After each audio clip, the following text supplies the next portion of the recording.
Okay, Okay. good morning. Good morning, everybody.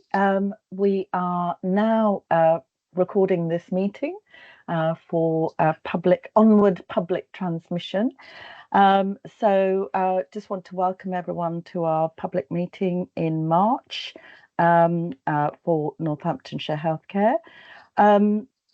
It is just for technical reasons that we're not transmitting live today, so members of the public aren't watching us live, or indeed our governors, but we do intend to make sure it's available for viewing as soon as possible after the meeting. So just for you all to be aware. Warm welcome to everyone, and particularly to colleagues who'll be presenting our patient and service story later. I'll let Anne introduce them in due course, but just got a few items of business to cover first. So firstly, just want to also mention that we've received a couple of questions from members of the public, some concerns about services. We did only receive those yesterday, and unfortunately, we're just not in a position to respond in the public meeting today, but we will do so as soon as we can and make sure we've responded appropriately to the individuals as soon as we can, and of course address the matter in public at the next meeting as well. So I just wanted to mention that.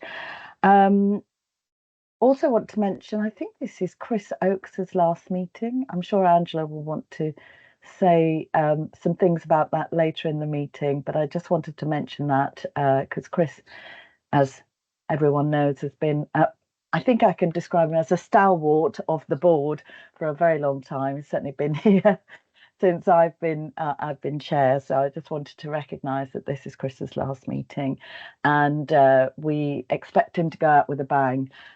So plenty of contribution, Chris. So thank you. Apologies for absence. I think we've received from Itai, Itai Martin BK, our medical director. Melanie, I know, is intending to join us, but she's been detained, so she will be with us shortly. Otherwise, I think we've got everybody present today. Just Joe. Joe's joining us a bit later, I believe. Yes, so Joanne Lancaster will also be with us very shortly. Thank you, Jane. So that's all our apologies for absence. So declarations of interest. Have we got anything that people want to declare in relation to items on our agenda today? Notwithstanding that these things may already be recorded on our register of interest. Okay, I take that as none. Minutes of the previous meeting held on the 30th of January. Are colleagues content to approve those minutes as presented, or are there points of accuracy? I think everyone's content to approve those. Any matters arising not covered in the action sheet?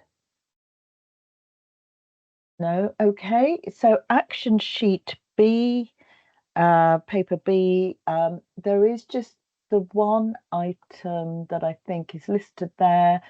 And that was relating to just reviewing the Marine Award, the implications, I think, around the sort of costs and lessons learned, and a review of business cases, which came up at the last meeting. Is that now scheduled, Duncan, on your audit plan or on the audit committee's agenda?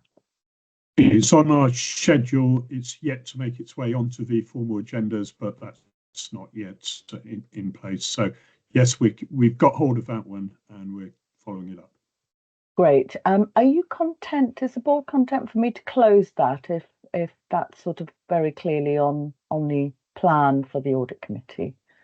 Great. So we'll leave that with you, Duncan, and if you could report that back through a future assurance report, that would be helpful.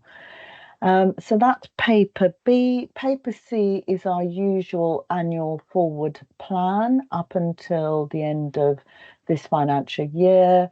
I think everything that we were due to cover is on the gender or indicated where we're handling it slightly differently. For example, the estate's annual plan.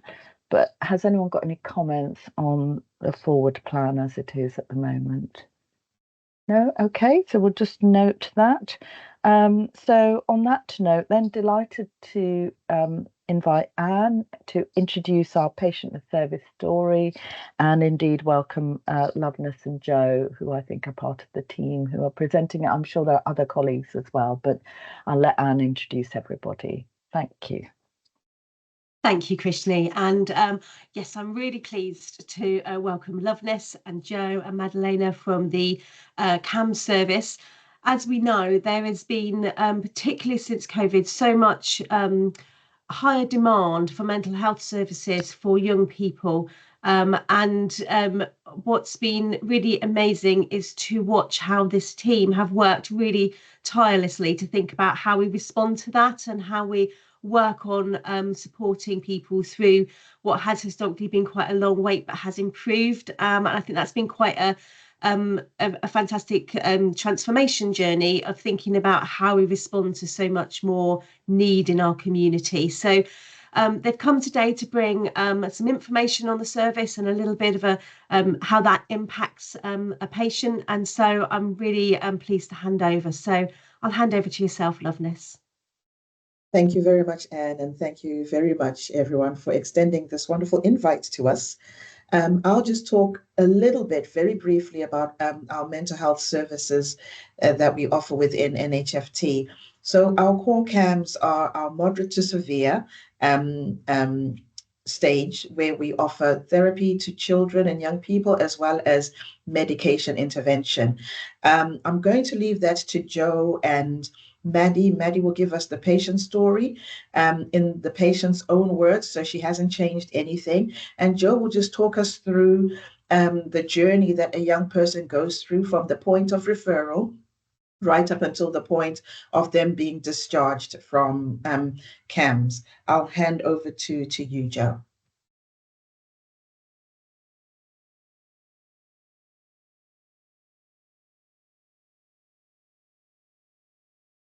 Joe, unfortunately, we can't hear you.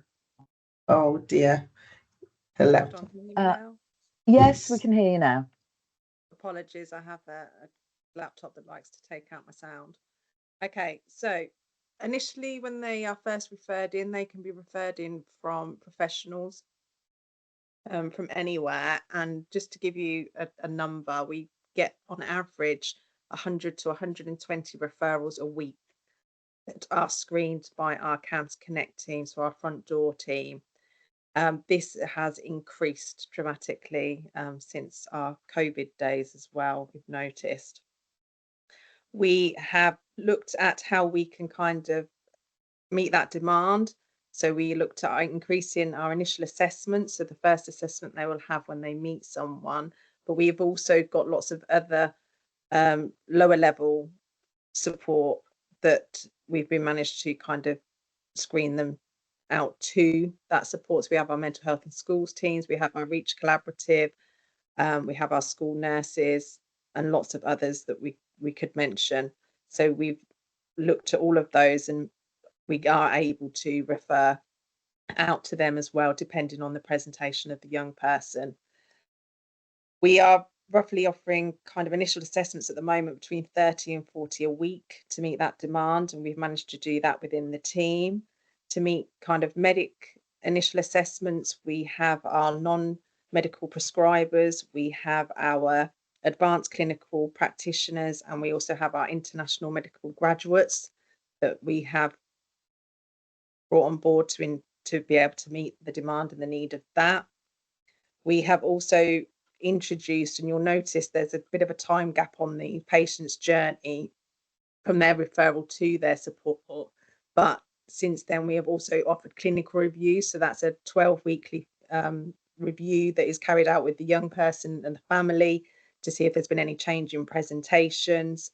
We have increased our what we call our huddle discussions, so our MDT, multidisciplinary team discussions. We have added 2 of those in extra in a week to be able to meet the demands of the initial assessments that we're having to carry out. Back in August last year, we had a big look at all of our allocations and how many young people were sitting on that allocations waiting list. And we were sitting around a 2 to 3 year wait. We had over 600 young people. We have managed to bring that down to a currently 48, 49 week wait and just averaging just over 300 young people. So we are continuing to look into that. We're continuing to see what we can do to obviously improve that wait list for the young person. We have increased our group offers, our therapy offers, and we also now have the iDiscover, which is a lower level where young people can come, they can attend those sessions and look at how they can be supported. So that's one of the big offers that we're doing now. And our front door team are the people who are now taken over that, and they are delivering those sessions.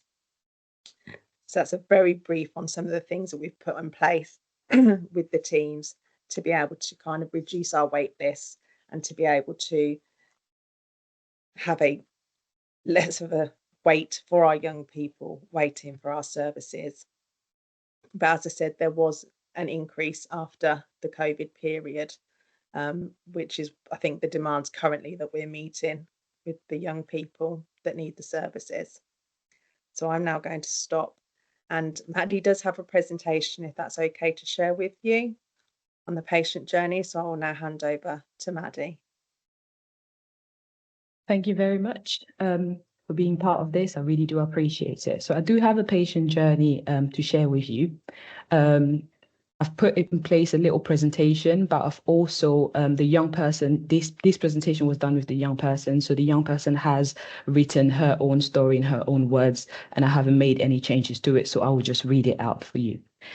The young person is called Chloe. She's 16 years old, and she lives across Northamptonshire. And here is her story.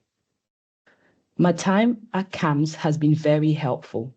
I went from attempting to kill myself, self-harming often, thinking of suicide almost daily, and planning to hurt myself almost all the time, but not being able to follow it through. After almost 2 years of waiting, I've received my intervention session, which has helped me learn how to help to cope with panic attack, times where low mood takes over, and keeping myself safe. During my waiting time, I have seen the medic to get some medication to help me cope with the feelings and thoughts while waiting for more help. I believe the medication along with the intervention sessions have saved my life. I said, when I was told the waiting list could go up to 2 years, that I wouldn't be here in 2 years. And if it wasn't for the medication and the help I got with the medication and the help that I got, I wouldn't be here today. Now I am receiving the intervention. I am a lot more confident in myself, and I have a lot less thoughts of self-harm and suicide. Over the time I have been receiving the help, I have become better. There is still work to be done, but I am better than I was. By Chloe.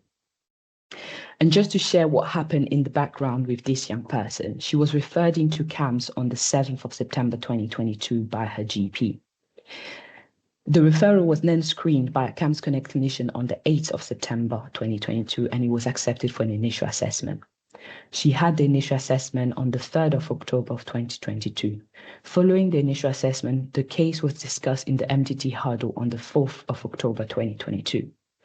And as part of the outcome of this discussion, she was accepted into CAMHS, and also a referral was made to the medic, which was completed on the 5th of October 2022. This referral was then accepted by the medic team. She then had a medic IA, a medic initial assessment on the 13th of March 2023, to where she was prescribed medication. Following this IA, she was being seen by the medic every 3 months. And then, as Joe said, there was a review of our waiting people that's been on our waiting list in August 2024 last year. And following that, she was then allocated to a care coordinator. a care plan was made between the care coordinator, Chloe, and her family in place, which then required for Chloe to start with the My Emotion Matter group and also do some work around her confidence. She started the My Emotion Matter group on the 5th of February this year and is still currently ongoing. She sees her care coordinator twice a month, as well as the group is weekly basis. The group is about to come to an end, and since then, there've been discussion with Chloe and her family about potential discharge for April 2025. This is the journey for Chloe. Thank you very much. Any question?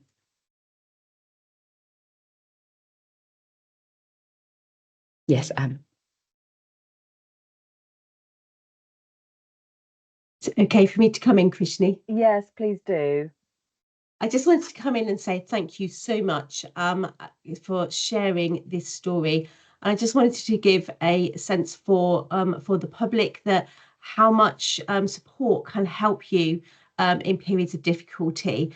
But if there is anybody who is watching who'd like to receive some help, that we have services out there for children and also for adults through our mental health number, and that we're keen. And this is just a really great example of how people have received help and has made a real difference for them.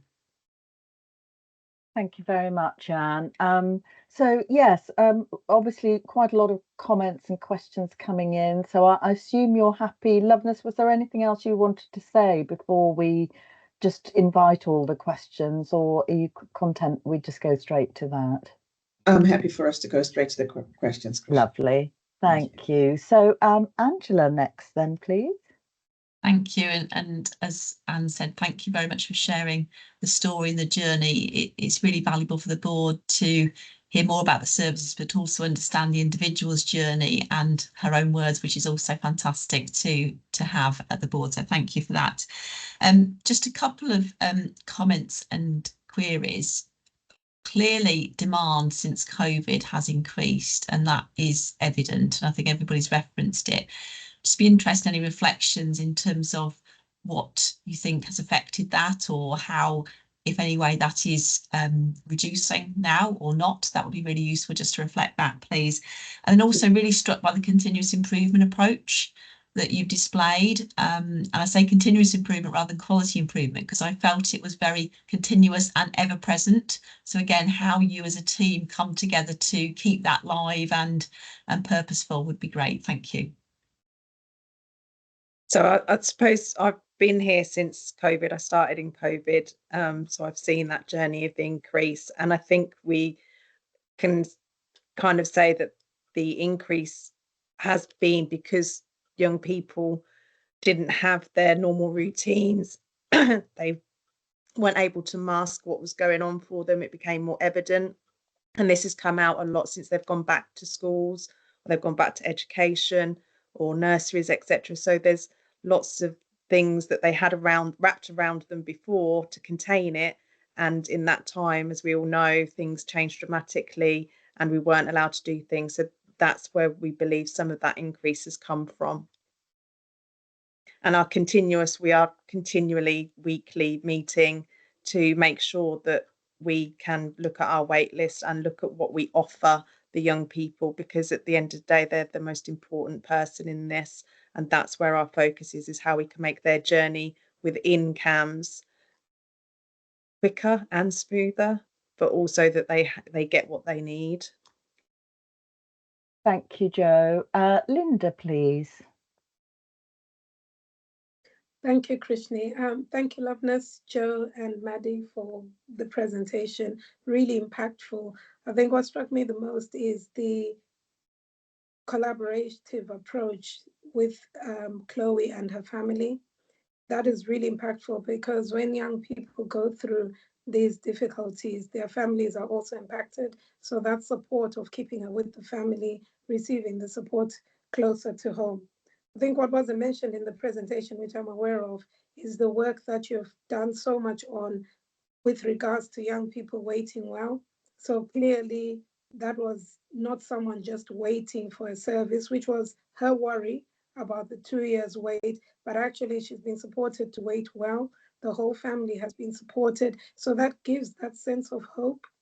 And actually, it is a journey. So really good to see that shared and has such an impact on a lot more patients who are waiting, who might otherwise think I'll just be forgotten about, but actually there is support that is available. So thank you for bringing this and sharing it with us this morning. Thank you very much, Linda. Julia, please. Thanks, Krishni. Hi, everybody. Thank you. I'm Julia Curtis, one of the non-exec directors, and I chair the Quality and Safety Committee. I think we've followed the journey of some of the challenges and difficulties for your service for quite some time now. So 2 comments from me. One is a huge thank you to your entire team for their resilience, their passion, their enthusiasm, those that we've met through the last few years. You know, it takes a very huge amount of determination to keep going, to hold children and families at the heart of everything you do when you are facing such huge numbers of referrals, and behind every one of those is a child or a family. So we absolutely recognise and thank every single one of you in your teams for that. And the second point was, Linda just covered it actually, was around your initiatives while people are waiting. And again, we've received quite detailed reports of those over the years, the last few years through our committee, because that for us is really, really important. You can't magic staff and magic suddenly a huge amount of capacity to see people, but keeping in touch and offering them appropriate interventions while they're waiting is absolutely vital, and has a huge positive impact for those children and young people. So just a huge thank you from me for everything that you've done. Thank you. Thank you, Julia. David, please. Thank you, Krishni.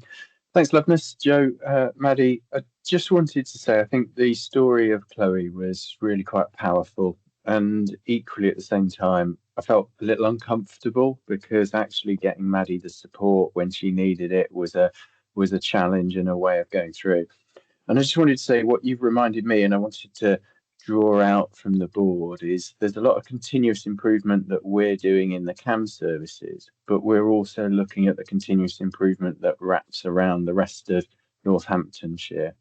And so the importance of championing how do we find system solutions to supporting children and young people, I think is borne out by Chloe's story.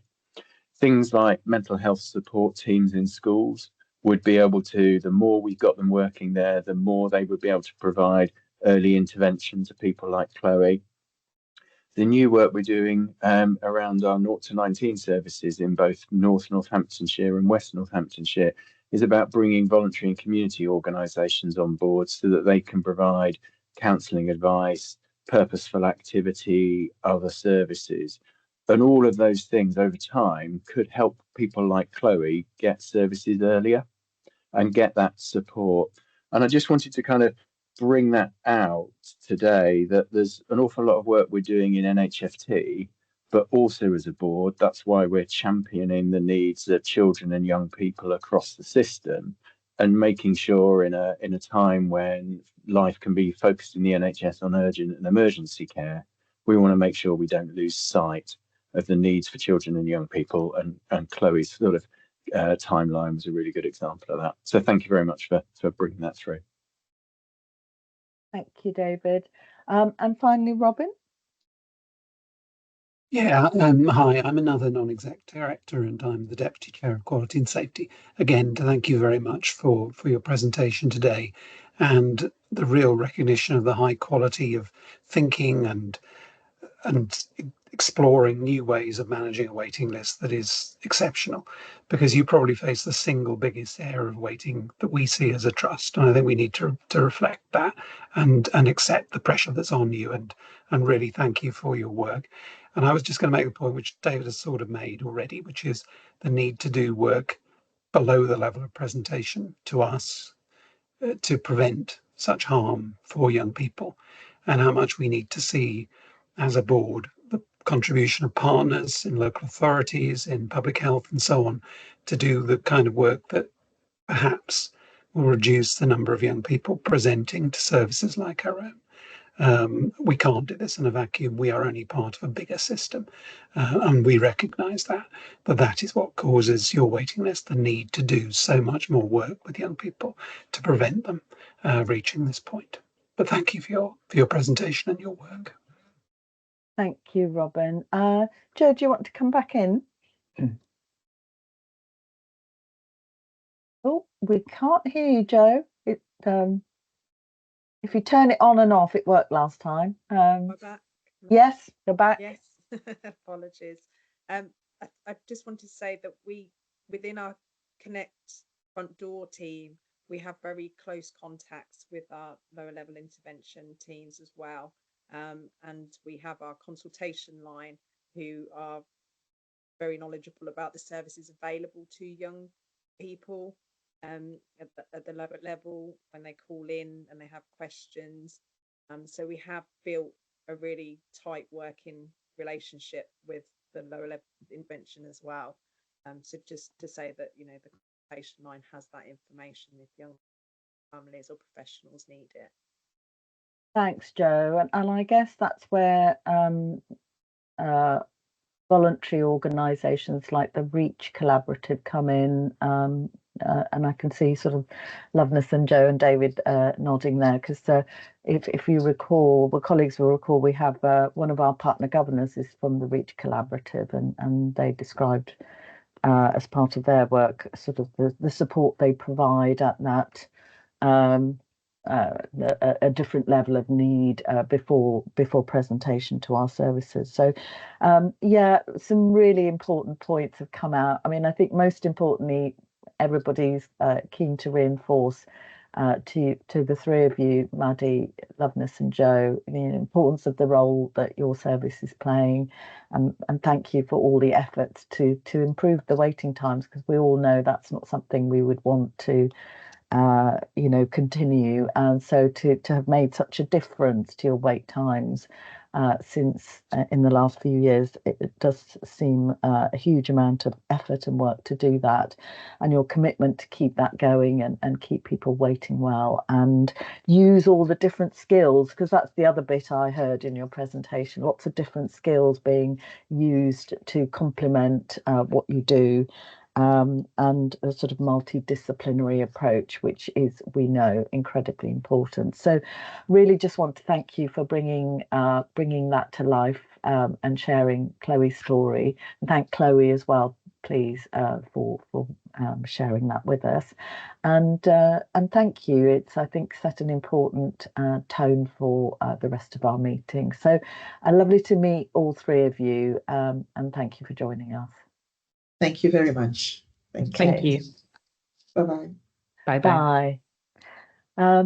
Great. Thank you, everybody, for contributions. Just to say that we are, I think, as we've touched on, we are planning a sort of slightly, I wouldn't say massively different, but just a slightly more thematic approach to our service and patient story presentations going forward. So we thought we'd start that from May onwards, and we'll say more about that then, but just wanted to highlight that that's something we're planning to do to make sure we're covering the range of services we offer, and indeed potentially yeah, just making sure we cover all bases really. So wanted to take the opportunity to highlight that.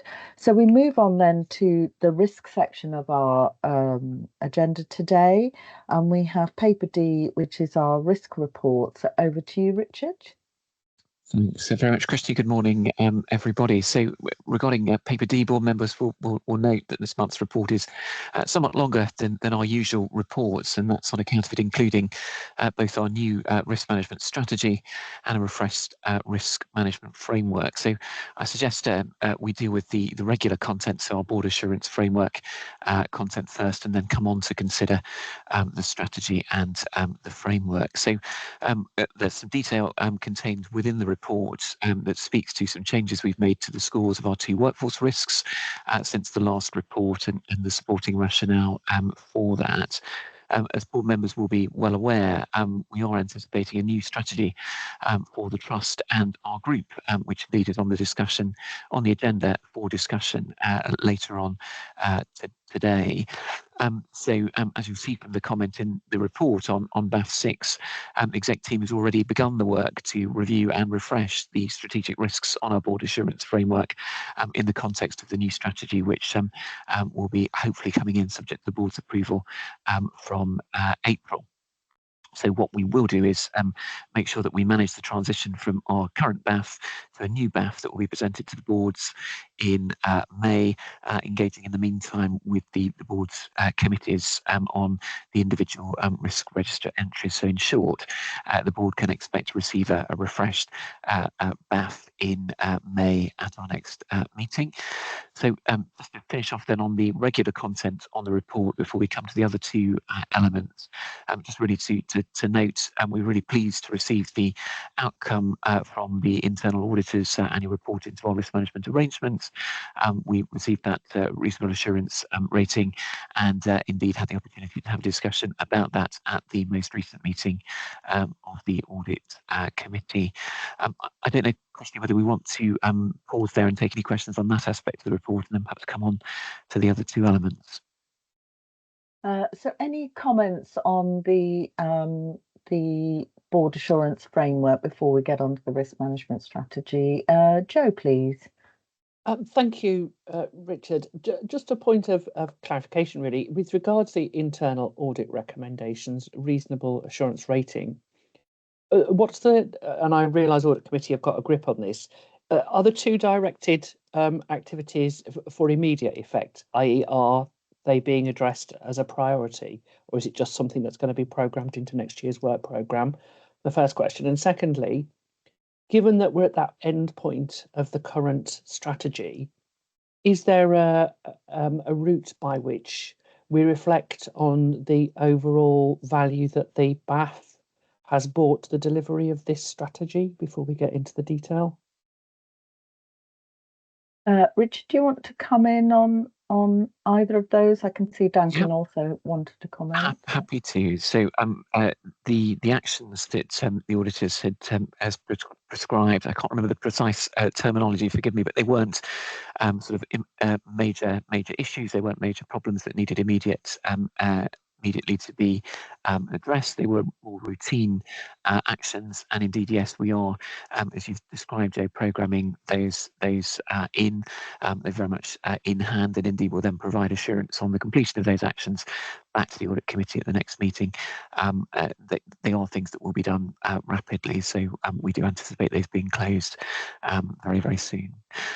As far as the opportunity to just reflect on the BAF and its role in the delivery of our strategy, I'd suggest probably the best mechanism for us to do that would be part of our board effectiveness review, which will be coming up over the next couple of months. And we can look at that both at board level and also then at committee level. So that's how I propose to take that one forward. Okay, that's helpful. Thanks, Richard. Thanks, Joe. Duncan? Yeah, first of all, just to support everything Richard was saying, I think the Audit and Risk Committee had a good discussion about this, and has also been given some consideration as to our role in this going forward, which, as members of the public may not be aware, is a new addition to the responsibilities that we're taking on within Audit and Risk Committee.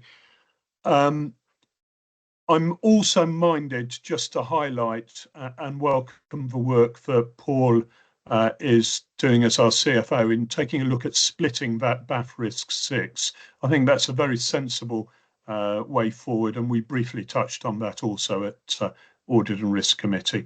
That split will allow us to take a look at the short-term and the more longer-term risks that the Trust is facing in terms of financial sustainability. Thank you, Duncan. So if there are no further questions, I think in relation to the BAF, we were just really asked to consider the changes and the level of assurance detailed in there, and request any further information, which we've done. So do we want to move on to the risk management strategy then, Richard? Thanks, Krishna. Yes, so Appendix 2 within the report is the draft risk management strategy, and just to remind board members, this was a point of learning really that came out of our external well-led review, that we should consider articulating a separate risk management strategy to the risk management framework. We've had some conversations, as you'll be aware, through our board's development programme on what the strategy should contain. So hopefully what you'll see encapsulated here in Appendix 2 is that work that we've done together. So you'll see here that we've largely set the vision for risk management over the strategic horizon. So that will harmonise with the time horizon for our group strategy, which we'll be discussing obviously later on. Underpinning the strategy will then be a capability maturity model. We've adopted a similar approach to our system partners, which enables us both to compare and contrast across the local system, but also to do some shared work on system risk management, which clearly is one of our priorities going forward as a system. So you'll see within the latter pages of the strategy that we've set ourselves essentially 3 areas of work which stemmed from those board conversations. So building the capability of our leaders in best practice risk management, making sure that we're able not just to manage harm or adverse impact, but able to embrace opportunities that come out of risk management together, which is the second area. And the third area then is about how we're working in partnership, and this is a multifaceted aspect. So that'll be partnership between ourselves and our group model partners at LPT, partners in terms of local collaborations, but also some of our work across the East Midlands as part of the Alliance. And you'll see there in summary, there's clearly a more detailed plan underpinning this, an outline plan as to when each of those aspects of the strategy will start. And you'll note that it's quite a front-loaded plan, which reflects some of the actions that we've already got in train. So hopefully that reflects the conversations that we've had at board workshops, and really seeking the board's endorsement of the strategy, which will then obviously be reporting progress against through future risk reports. And it might be worth, Krishna, just dealing with the risk management framework, as this is not an entirely new product. Again, this was originally scheduled to come to the board back in January as part of our routine review cycle. We agreed at that stage to review the framework at the same point as reviewing the strategy, to make sure, therefore, that the framework was supporting implementation of the strategy. So it's appended to the report for your consideration. There were not material changes to the report.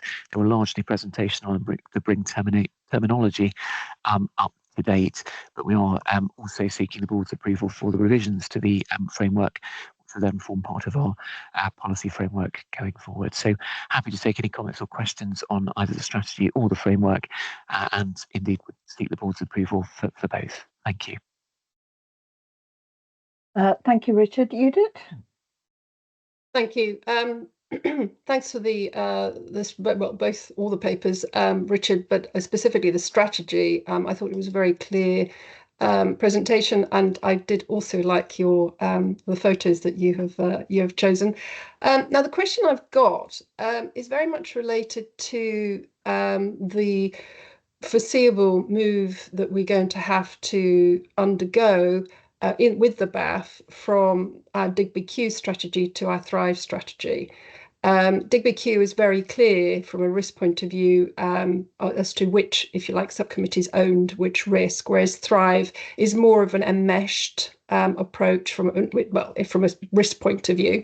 So I was just wondering how, if you like, the non-execs can have an input into that. Will there be a boardship on that, or how are we going to sort of make that process happen? Richard, do you want to come in on that? Thanks, Krishna. Yes, a really good point, Judith. And again, later on in the meeting, we'll be talking about the move towards some group meetings in public. So you're quite right. We need to think through quite carefully what we're doing at group level and what we're doing at trust level, and how then we avoid that duplication. But yes, in short, we will be in dialogue with committees and committee chairs in both trusts between now and the May meeting to really configure how we take that forward. We've got a board workshop. Well, we've in fact got 2 board workshops, one in April and one in May.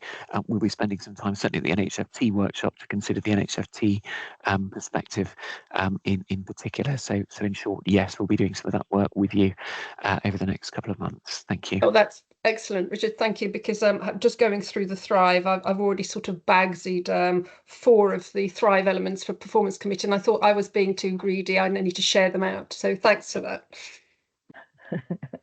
Thanks, Judith. Yeah, so yeah, we can have the that discussion. We certainly need to. I think it's important, isn't it, that we recognise where they are best managed, if you like, or overseen in terms of the feedback to the board. And so I think it is important that we follow that up. So that is an area that we'll need to build into a future discussion at the board development workshop. Joe, please. Yes, thank you very much, Richard. Just in terms of the strategy, and I realise that it is very heavily front-loaded. The one that jumped out at me as something that I think is going to need effort and creativity, which is down for us a Q2 element, is the strengthening mechanisms for managing system risk with partners. And given what we know is happening through the changes at national level, I would just question whether we have time to leave it to Q2. So I'm not expecting an answer, but just a point of reflection from me. And then just also on the framework on page 54, the purpose behind the framework and why do we need one? The bullet points, the one thing that's missing for me, threading throughout this document, is that balance between innovation and risk. And it's mentioned in the strategy, but I think that if we can try and find some way of reflecting that in the framework, I think it's important that we try and enmesh that in helping people understand the culture of managing risk and balancing innovation opportunity.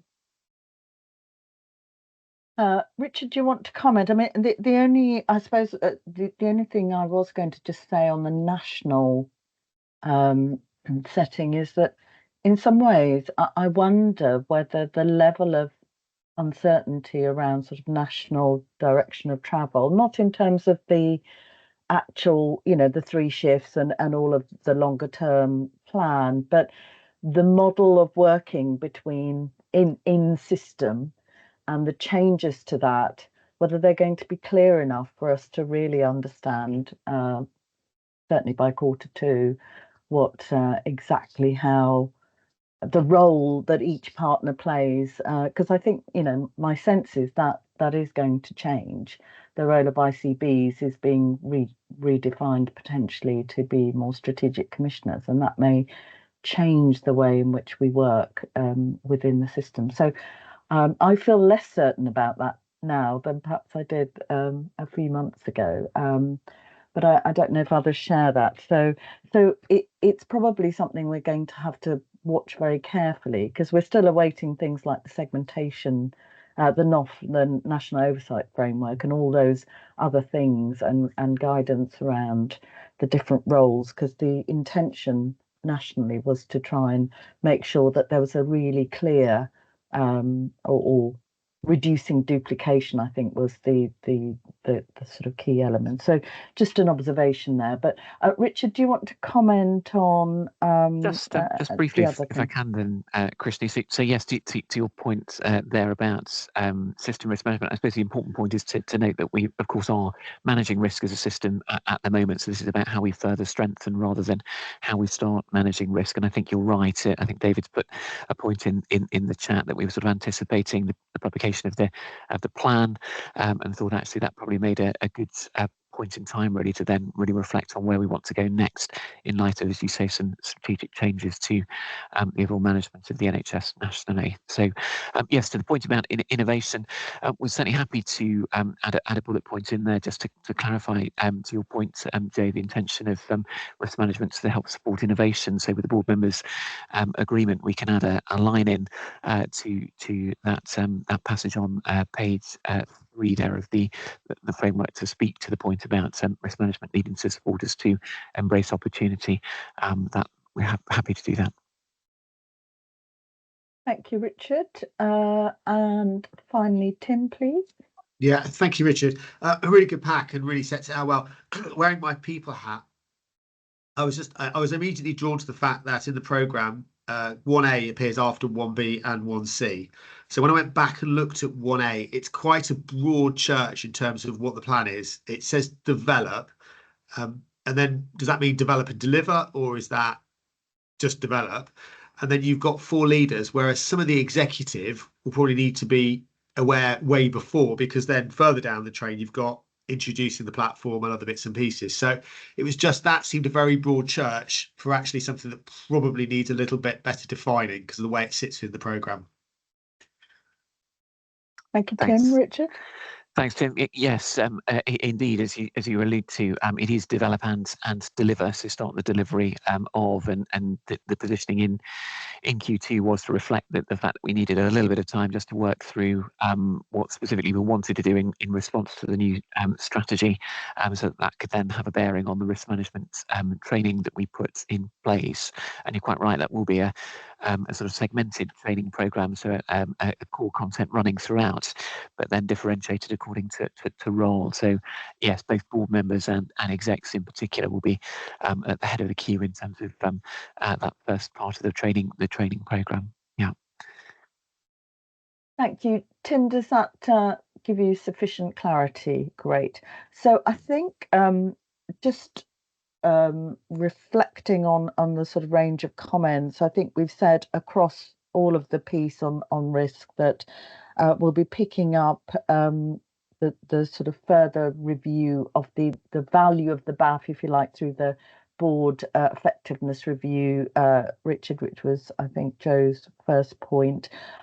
Edith also commented on the making sure that we understand the sort of allocation of risk oversight for committees and how we do that in a way that sort of each committee can add value to.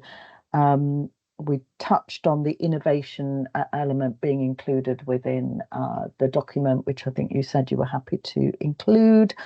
And other than that, I think broadly it provided some clarity, obviously, around the training, the learning element.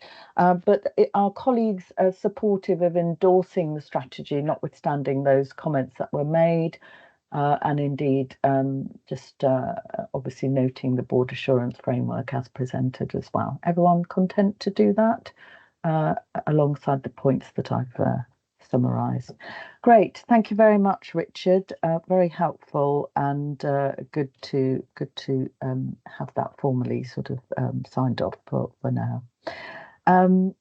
So we move on. Before we leave the risk section, I would just give Anne an opportunity to highlight any system-wide planning and risk issues that you'd like to do, Anne. Yes, thank you, Krishni. It certainly feels like we're coming out the depths of winter in the system, which is good news. We had our urgent care board yesterday, and February saw a picture more of some challenging days rather than a full challenging month. And March has certainly seen a better performance for our sort of our offload of ambulances and our ability to move people through the system right out to discharge into our services. So that's been a promising start. We've had some input as a system from NHS England and GIRF to support developments and transformations, which I think has been really helpful and has helped focus us, particularly as an urgent care board, and that will continue. And I think that's important whilst things nationally stay as they are. I think we're not sure what that will look like exactly in the future, but for the moment that will continue, and that's really been supportive. The urgent care plan is being supported through the planning round, and as that sort of moves into what that looks like for contracts for organisations, we can start to mobilise as we get the clarity on that. But for certain, the sort of urgent care risk has been recognised, and we've looked at how to support that through planning round moving forward. So we're in a sense of planning for next winter already, which was what the government's sort of drive was, but we were already doing that. So I think it gets us in a good position for moving into next winter. So that's where we are as a system at the moment regarding winter and urgent care. Thank you, Anne. Any questions for Anne on that? Okay, just for noting, thank you very much. So we move on to our strategy section of our agenda, and we start with environmental analysis, which is our opportunity just to provide a sort of scan really of what's happening within our local and national areas that we might want to comment on, notwithstanding there are obviously things in various reports that are following. But Angela, anything you'd like to highlight? Thanks, Krishni. Just a couple of things, as you say, quite a lot's covered in the report, but in terms of national position on staff, I think people will see that the various changes in the report, but just to highlight that as part of that, there was indication around the 50% cuts to integrated care boards. I think important to say at board that we don't have any further information on that. That will be an ongoing piece of work, but obviously that is something that our local integrated care board system partners are dealing with, and clearly kindness, compassion at the time is important, but as soon as we know more, we can obviously have those discussions at boards, because we'll need to understand any implications for ourselves in that. In addition, again, I'm sure board will have seen, but Jim Mackey, as the incoming NHS Chief Executive, is also providing details about his team that's going to help him to transition into the next period. So again, that's coming out and emergent whilst we're operating in this next period. So other than that, I'll wait for the Chief Exec's report. Thanks, Krishni. Thank you, Angela. Dave, anything you wanted to comment on in relation to health and wellbeing boards or any other aspects that were relevant?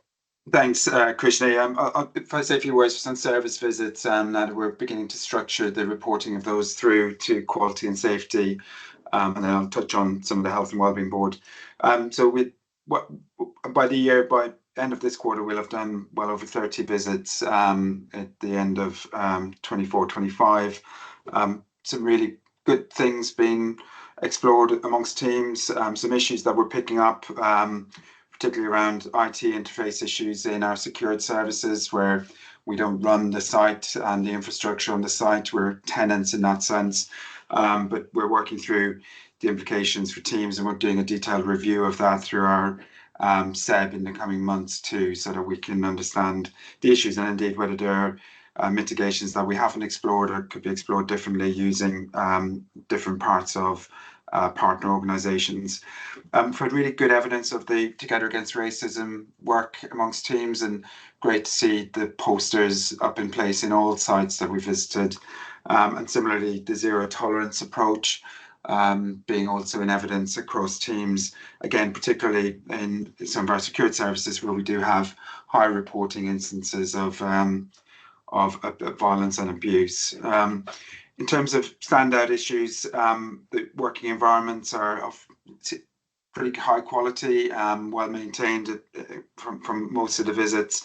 There was good team coherence from teams that were visited, and equally the management of comorbidities, long-term conditions has been very strong in sites where the complexity of patient need is such that we are managing multiple needs at any one time. And equally, recruitment remains an ongoing challenge across services, both in medical disciplines and in nursing and AHP disciplines. I'll talk a little bit about that in the integrated organisational report later on. Just on health and wellbeing boards then. So just some changes in West. Sally Burns, who's the Director of Public Health there, and Stuart Lackenby, Adults Social Services, both are taking on roles in Birmingham. And Chloe Gay is the interim DPH for West now, supported by Neil Cox acting as the interim DAS. So just to flag that, as the Directors of Public Health are an important part of the system infrastructure. The things we focus on, the health and wellbeing boards this quarter, the health and wellbeing strategies for both unitary authorities are developed and developing, particular focus on deprivation, increased focus on worklessness and employment, and equally, as both local authority areas are subject to improvement plans through SEND inspections, we did take a good look at some of the work that is happening in that space, and both boards took reassurance that the plans are in place, and crucially that they're being co-produced, and we had good presence from family members and parents in the health and wellbeing board to kind of provide a helpful kind of sense check really against how those plans are developing. Also for the board, just to be aware of, the Better Care funds for both areas have been signed off. Those are the funds that bring integrated resources across health and care together. And importantly, both boards are endorsing the move towards neighbourhoods with a redesign of some of the locality partnership models that have been in place, trying to consolidate some of those local area networks into a neighbourhood model, spanning kind of 4 or 5 in each local area. And we are moving in lockstep with local authority partners in that work. We've already done some of our work in CMHTs, which will be covered in the annual report, the annual plan for 25-26.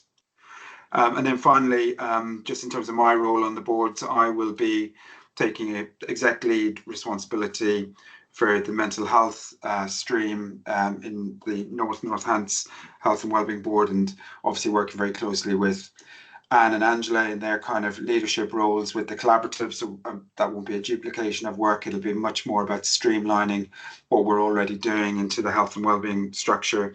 And I'll be taking an exec lead role for social value across both, with us taking a bit of a lead in relation to promoting that, which is even more important considering the financial context that the nation finds itself in. Thanks, Krishni. Thank you, Dave. Any comments or questions on any of that? Okay, thank you for the update. We move on then to the papers. So first of all, my chair's report, paper E. I'll take the report as read, but just wanted to comment on a couple of things. One is we are going, or I think we're in the process of already going back out to recruit now for an associate NED, or certainly the search has restarted. Just to make colleagues aware, cognizant of the expenditure around these sorts of things, but that there is no cost to us in relation to that search, because that was part of obviously part of an earlier process where we didn't appoint somebody. So we're looking really to conclude that. We've got a long timeline. We're looking to conclude that around June. So if you get asked for support to join stakeholder panel, etc., would be grateful for you taking that opportunity, and we'll obviously look to do that with LPT colleagues. The other thing just to mention is there's a reference to one of the LPT NEDs ending their tenure or choosing not to extend their tenure after 31st of May. And we did therefore talk with NHS England about the opportunity to appoint from within the group, which they supported, and I can confirm that Melanie has now been offered formally the opportunity to join LPT from the 1st of June.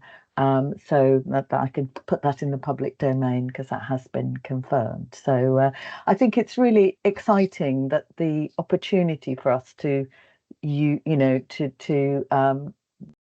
appoint LPT NEDs and vice versa NHFT NEDs across the group is a process that we can manage with NHSE and indeed our governors, because obviously it's important that our governors are engaged if it was the other way round. But it is really helpful and I think very welcome. So I'm quite excited about that. So and it's great to be able to use Melanie's expertise across at LPT as well. So just wanted to mention that. And I also wanted to mention that as colleagues are aware, we've been thinking about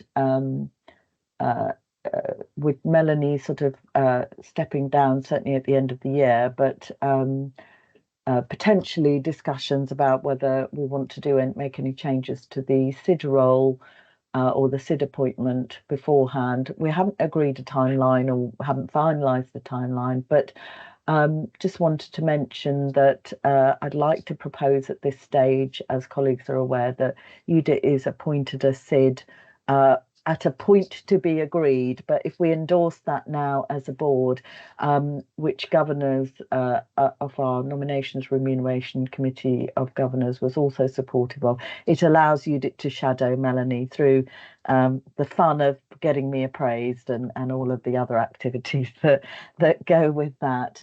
So I'd like your endorsement of that decision, please, today, which I know colleagues have already indicated their support for, but I thought it was important to put that in to the board formally in public. So I'll take that as approved on the basis of the nods that I'm seeing. And I also just wanted to mention, of the many things, as always, there's a lot of activities highlighted in the report. So commend all colleagues for getting out there and doing all these various things that you're actively involved in, and happy for anyone to come in, any of the NEDs to come in to comment on anything they've done. But I had the opportunity, actually, what was I think most positive, at the invitation of a former governor of ours, David Jones, invited me to speak at the Commonwealth Civil Society Policy Forum, which was talking to people from all over the world, joining an online platform, and with Chris's help, because his team put the slides together for me. It was really all about the journey that we've been on in terms of distributed leadership and all the culture work that we were doing.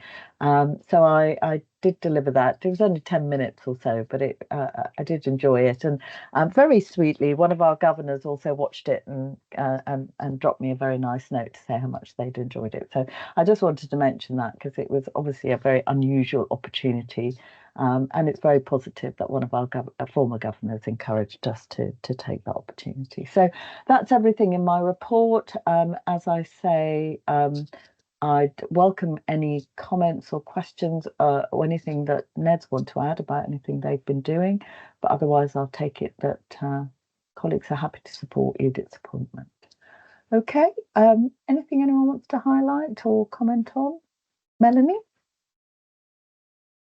Well, in actual fact, I just wanted to comment not only on service visits, but also on the Dragon's Den that I attended a couple of weeks ago, because as always, the Dragon's Den is a fantastic opportunity to just see some of the innovation that is being worked on right at the coalface, if you like, at the front line of care, with people from across the services of the organisation coming up with all sorts of ideas, both equipment-based, process-based, but also just in terms of digital. And yet again, it was a rich and thriving sort of melting pot of ideas that we were delighted to support. And Ned regularly attends those, along with Linda was at the last one, and I know Anne attends regularly. So there's always a rich number of people vying with Itai to get onto the audience and the judging panel. So yes, that was good. And also probably just to say, service visits, as you said, Krishni, a rich vein of insight into the workings of the organisation, the patient experience, and staff well-being as well. And I think for the first time, Julie, if I'm right, we received a service visit report into quality and safety at the last committee, which is a further build on the very robust and resilient process we now run to capture service visit insights and to begin to triangulate them not only as individuals in how we approach board papers, committee papers, and the work across the trust, but also as a quality and safety committee to start to triangulate the findings of service visits to better inform all aspects of quality and safety, and indeed from the perspective of staff wellbeing and performance as well, and sharing those views more widely. So I think that's a really great step forward, and we'll continue to evolve that, I'm sure, and develop the depth and breadth of its perception. Thank you. Thank you very much, Melanie. I think Judith's been involved in Dragon's Den panel as well, if I remember. Yes, so yes, Melanie and I regularly vie. Yes, vying for that spot on the panel. Yeah, we do. But and the rest of us get to watch it on video, because I think there have been a couple of really good videos sort of illustrating how that works. So it's such a great process and great opportunity, I'm sure, and certainly watching the videos back as I've done, it's great to see the sort of people describing what they put forward, etc. So really positive. So thank you very much. And we'll note the rest of the report. Hand over to Angela now for her Chief Executive's report. Thanks, Krishni. And start, as always, with big thank yous to everybody. Number of reasons across the whole trust, because the work everybody's doing, clinical, non-clinical, corporate, everybody is continuing to work very hard. Pressures remain, demands are high, and we've also had the planning processes underway, as well as winter, which Anne's already alluded to. So a number of things, too many to mention, but a big thank you to everybody for all of that. We've had obviously the planning period. We're at the last part of it in terms of submissions, but Dave's been leading that with colleagues. And I just want to thank you to Dave and colleagues for all of the work that's gone into that, because it is a mammoth amount of work and continues to be going into 25.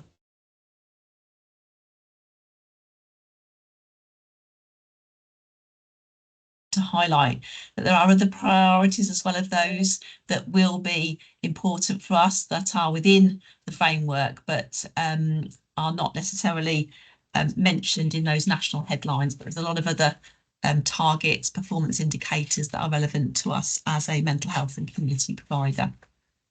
I've mentioned the changes nationally, and again, just to say, Krishni and I also attended recent meetings in London to hear further of the news that was announced at that point, including, as I mentioned before, the integrated care boards, but also the changes for NHS England and its movement into the Department of Health and Social Care. So again, we'll keep the board abreast of those things as we find out further in relation to them as well.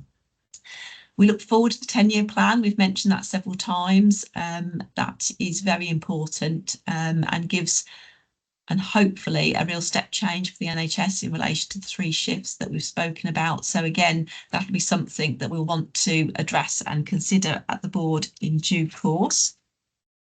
In terms of other areas, I'm not going to steal Chris's thunder in terms of the staff survey, but other than to say that a big thank you to everybody. Because to get the response we did is fantastic effort across the whole trust, but also that we can now recognise that's a big staff voice, and it means that what people are saying we can really understand, and we can really understand what we need to do more on. But I'll leave Chris to talk further about that, because he's got a section on that, but it is an encouraging picture.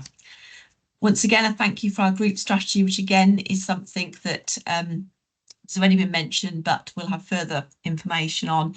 A lot of work goes into that, but the fact that it has been co-produced across our group, co-produced within the organisation, with our stakeholders, patients and public, is really important to us, but nevertheless requires a lot of work from our collective team, and in particular strategy and partnership and the communications team, who have really helped and supported us in getting it to its final place. So I really do appreciate the efforts on that. it is really encouraging to see lots of the achievements across the report, and hopefully people have read those. But I just wanted to shout out for being rated Joint Best Mental Health Trust for Food. That's really important. We really welcome and celebrate that, and recognise that we've got some really good staff and colleagues supporting that. And that, of course, is the place-led assessments that are patient-led. So that's really important to us, and we really would want to say thank you and celebrate that across the organisation. There's lots of other things to celebrate, which I say are there for people, and I'll assume there's read. But finally, as you've mentioned already, Krishni, it is Chris Oakes' final board with us, and that marks a significant moment in Chris's career, but also in NHFT's journey, and certainly as chief executive. Chris has worked with me for a significant period of time. You know, I've been chief exec for over 10, probably 11 years now, and Chris has been there for nearly 10, and that's pretty significant, and that's given a lot of stability, and it's also given us a really strong steer on culture, high standards in relation to our people, which we are indebted to Chris for, and I've really enjoyed working with Chris. He knows that. We have some really robust discussions, I think it's fair to say, but I have felt absolutely supported in the endeavour to put culture and people first in this organisation. And that's not necessarily something that can be easily achieved. And you have to have good people working on that. And I would really commend Chris's role in that. We will be indebted to him for that journey over such a significant period of time. I know it's going to be hard for Chris to leave, although I'm sure he's, after nearly 40 years in healthcare, ready for a little bit of a break. But I have no doubt that Chris will continue to add his role and his expertise, in particularly in the world of organisational development, which we have been the recipient of as well. And I know that I'm sure he'll be thinking about opportunities in that too. But we really do wish Chris well. We are, as I say, ever thankful for the work that he's done and the hard work that he's put in. And I'm personally very grateful for having had the time spent working with Chris. And if I reflected on my career, I would always value that era with Chris. So a really high thanks indeed. And just to say that as part of that arrangement, we are embarking on an acting up position, an interim arrangement, and Dion, who's with us at board today, is going to be acting as that interim director of people, and we also look forward to working with Dion in that role, and I know that she will embrace that with as much vigour and want to be as committed as ever to the cultural journey that we have within NHFT. Thanks, Krishni. Thanks, Angela. Well, I mean, I won't repeat all of that, but just to echo everything that Angela said. I mean, Chris was here when I started, so, and I think the very first day of my life as chair in Northamptonshire Healthcare was a leadership event introducing the leadership behaviours. So I've known nothing other than a huge focus on culture and the right kinds of behaviours, and actually it's been an incredibly, I think as one of our former NEDs said to me, to actually see some of that coming to life. You know, many of us talk about culture and the importance of staff engagement and all the investment in and focus on that. And to actually see it materialising, not just in delivery, but in actually affecting performance and improving performance, has been an incredible journey to be part of. So, Chris, thank you for driving that. I know it's a team effort, but I think you've brought your expertise to that in a way that I'm not sure has been easily achieved in other settings. So. And of course, for your personal support on some challenging governance issues that Richard and you and I have had to manage along the way, and that's been incredibly helpful. So I would just add my thoughts to that, really. So I don't know if you want to say anything, Chris. I'll give you that opportunity as we're here. Yeah, no, thank you for both Angela and your kind words, and equally I've enjoyed working with Angela. I think we have achieved a huge amount. I think the trust on its culture journey and its leadership journey is ahead of the pack or leading the pack. You know, we see that from conferences we go to and what we achieve. And I think, again, as Angela said in the staff survey, I'd like to thank everybody. It's been great working with everybody. And it's a great team. I would reflect with Angela, though, it's interesting, the only exec colleague that's still here from when I started is Angela.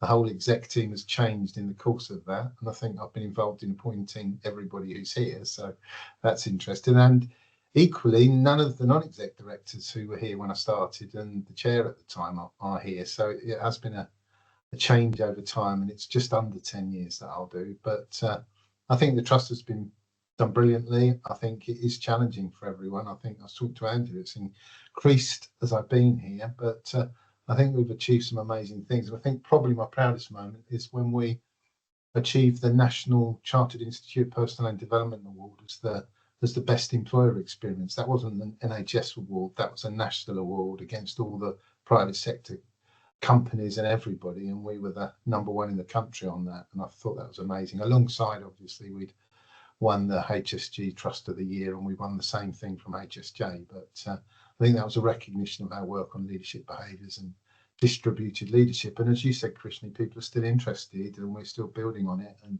sharing it. So I've really enjoyed it, and thank everybody, and wish good luck to everybody. I hope maybe there'll be some opportunities for me to come back and do some things to support at different times, but certainly a good break is something I'm looking forward to, as it has been, 40 years, I can't believe it, but time for a bit of a break maybe. But thank you to everybody. Thank you, Chris. Thank you. Okay, just conscious, are there any questions or comments on Angela's report that anyone wants to highlight? No, so happy to receive that, and we definitely record our thanks formally to you, Chris, for all the reasons we've said. So I think I'd just like to say, Krishni, I forgot that. I'd like to thank the various people who've worked in the People Directorate who supported me with that and have been a huge support to me and the others, because as Angela often says, you know, it's all about the team, and certainly success we've had. I know I've been leading that, but you can't do it without people to support you. Just like working with execs is great. It's been great to have the team there. Yeah, brilliant. Thank you. Okay, well, we'll note the Chief Executive's report and the updates within that, and hand over to David for our new group strategy, Paper G. Lovely. Thank you, Krishni, and thanks, everybody. So we brought today our Thrive strategy here, which has been about a year in the making of engaging with people, understanding, and as Angela touched on earlier, that co-production of both staff, people with lived experience, ourselves through the board workshops across both LPT and NHFT, and also our stakeholders. So just to, I was really conscious that I could talk about it for ages now, having been working on it for a year and taking it forward. But very briefly, the kind of key things that we've got there is the new vision.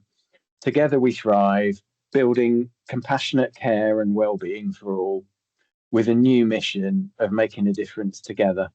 And the together bit, just wanted to reinforce, has come around from conversations about together being with staff and service users, their families, their carers, together being inside teams, across teams inside NHFT, and then also together with LPT and NHFT, and of course together with stakeholders. We've talked about the REACH partnership and other organisations today. So that together is a multi-meaning word reflecting all of the different ways that we work together with others and build things through. In terms of key priorities and building the strategy together, we've taken into account everything around local system plans, so the ICB 5-year plan, the ICB 10-year plan, the ICP 10-year plan, and also the NHS England plan, and expected to come out and built all of that in together. We've got the whole strategy in front of you today for that final approval. We do also have a comms plan, a way of taking it forward. Dion's been working all of that up. We'll then launch it softly at the next week, and then going into a harder launch the week after, just to reflect that the strategy starts at the beginning on the 1st of April. I just felt that we wouldn't launch our strategy on April Fool's Day. We would just take a little bit of time to roll that out and feed that through. So it is here, and I think Angela very nicely summed up. This is a year's worth of work to some extent. The hard bit starts from here, and this is also about the engagement of the strategy, how we use it, and that measure of success of thinking. DigbyQ was something that was well embedded in our organisation, and actually what we want to do is to help people understand the story of evolving from DigbyQ to Thrive, and then ensuring that Thrive is as embedded in our organisation as DigbyQ was. And that becomes all of us as a board responsibility through our senior leaders, through our team, so that everybody understands it. And that's all included in part of the comms plan that Dion's been working with strategy and partnerships to develop and move forward.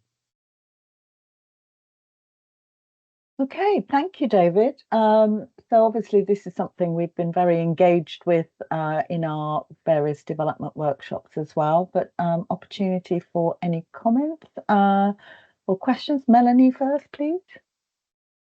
Yes, David, as you say, been involved on many occasions across the course of the 12 months, and so exciting to see the final sort of product come out. And I just reflect on the conversation we had at the last development workshop, where you asked, you know, what might be a good size and sort of representation of the strategy in a form that could be digested and that people could follow and that we could clearly talk about.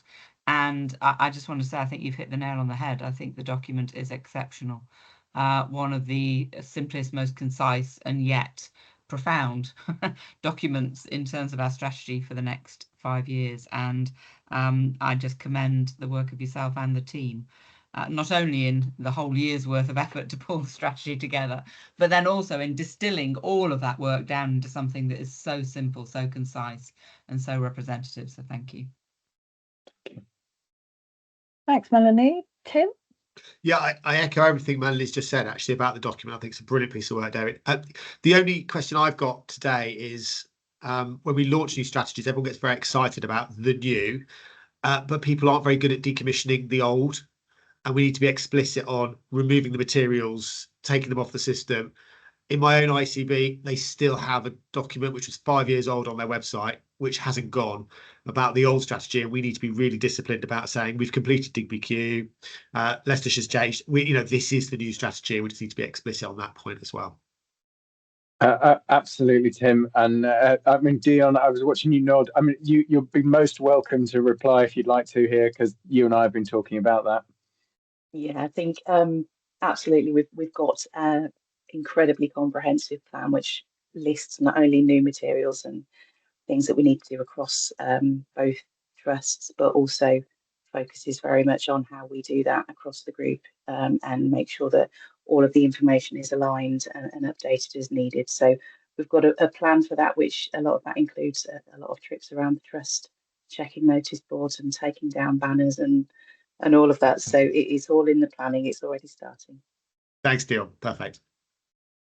And in fact, you know, we did so much work on it. That's probably the effectiveness of, say, 5, 4, 3, 2, 1 and all the other elements that launched our strategy was so good that actually there's probably more work to do to make sure that it is, you know, everything is sort of reviewed and refreshed appropriately. So, but we've certainly done that effectively in the past. So I shall take it that our track record on doing these things is pretty good, really. But an important point to make sure it's there, and great feedback as well from Melanie and Tim on the document. Edith? Thank you. Well, because I was so slow on the draw this morning, Tim and Melanie have now stolen my 2 points. However, what I did just want to say in addition to what they've already said is, in comparison to some other boards that I work with, this process has really been the most inclusive and, from my point of view, the least painful. So I would really commend you and the team for that, because I think it does need to be recognised. And I very much look forward to working with you all with the new strategy in place. Thank you. Thank you. So great feedback, David, and I think a great positive endorsement of the process of putting it all together and the work that was done. So thank you. Did you want to come back in? Well, all I wanted to say was to say thank you very much, but also just to recognise that bringing everything together across both organisations while led by strategy and partnership involved an awful lot of people, big input from both comms teams and ways of working through. But just to give you an example of one of the added and wider benefits, we've had a steering group meeting to develop the strategy, a meeting on a fortnightly basis and working things through. That's included people like Richard, it's included HR reps and colleagues like that. And that's been bringing people across both organisations together to thinking about things. And the outcome at the natural end of that strategy would be to finish that group and close it down. And actually colleagues have sat down and said, actually, there is purpose and there is benefit in meeting on a monthly basis to think about wider bits and other opportunities and ways of going. So it's taken and it's started to get a grip. And I thought that was just a useful example of how these things, while if you want are about producing a document, an outcome, an output to do something, and then that delivery of that strategy, it also has brought people together across our organisations. So it's been a lovely experience, which, while being led by strategy and partnerships, has had a lot of input from everybody else.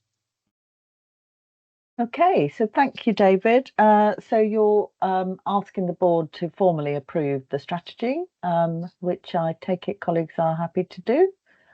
So thank you, and we take it forward as described. And we have, in fact, our next item in any case is our annual operating plan, which is led by Dave, item H. Thanks, Krishni.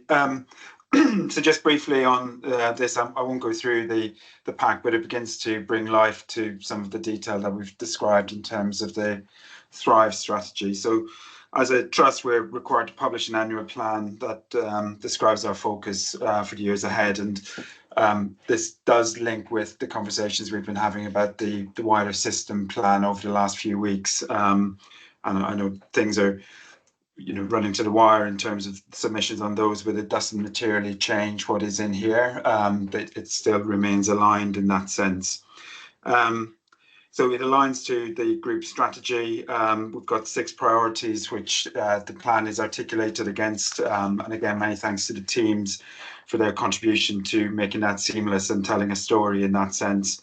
The emphasis on digital is pretty important, not least because it's one of the national shifts, but equally we describe it in the document as being one of the foundation stones of kind of our next phase of work over the next year and into 29-30.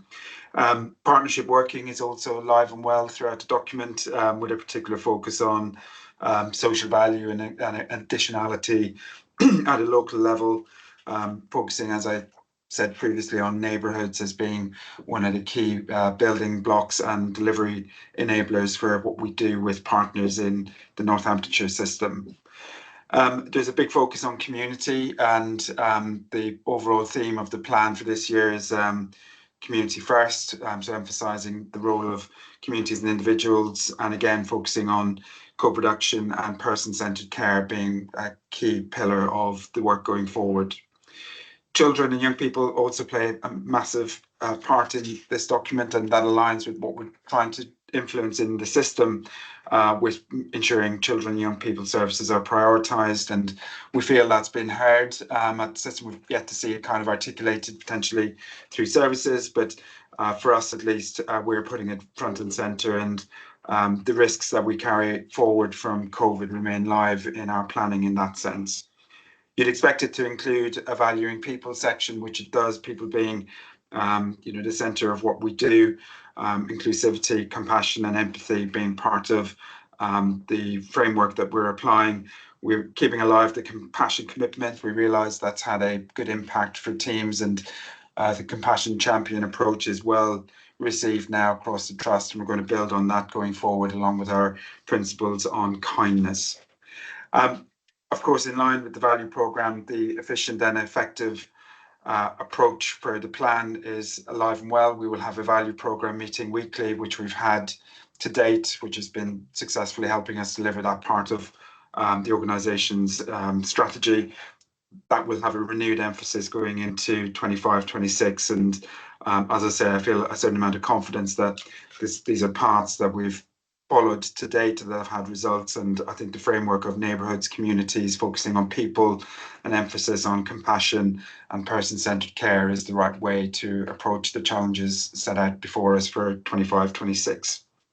And then finally, quality improvement is central to this too, and builds on the person-centred care aspect of our work, but also talks about continuous improvement within the organisation as being something that helps us navigate challenges as they emerge. And we are a very agile organisation in that sense. So a quality improvement framework across everything we do, I think, will stand us in good stead as we drive towards the Thrive strategy into 29-30, as David outlined.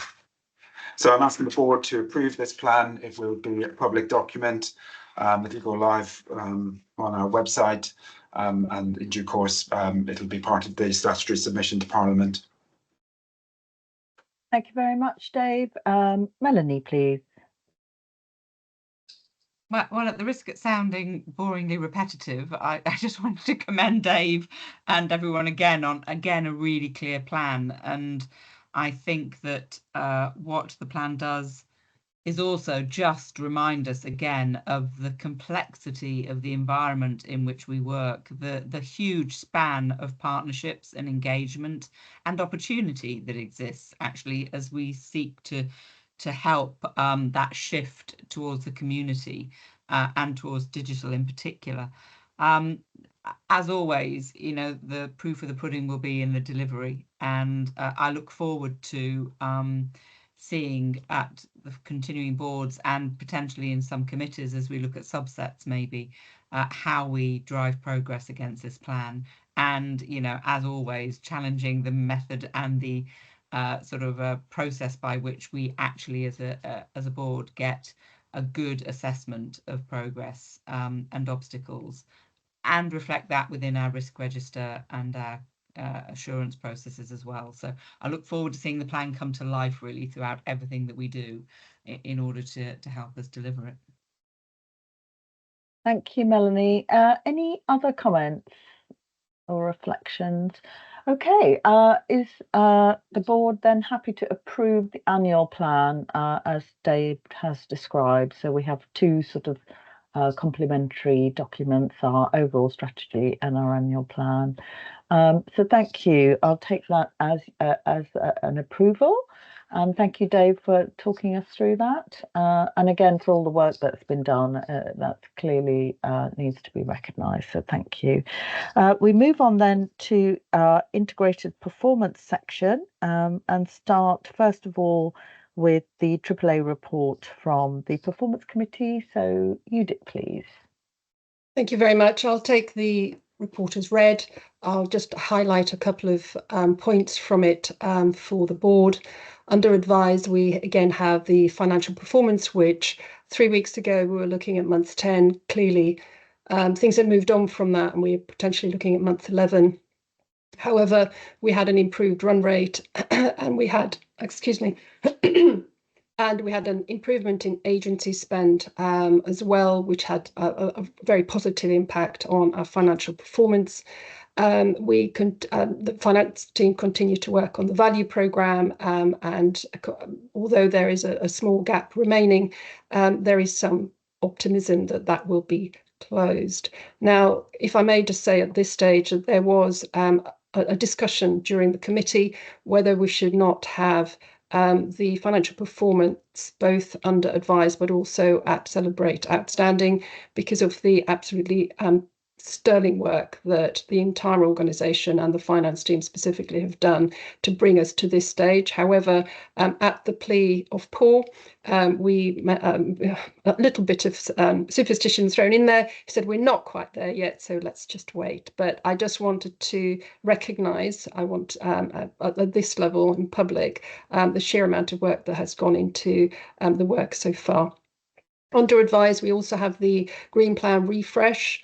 Currently, we don't have an active green plan for, frankly, for national reasons, because the NHSE guidance was only recently published.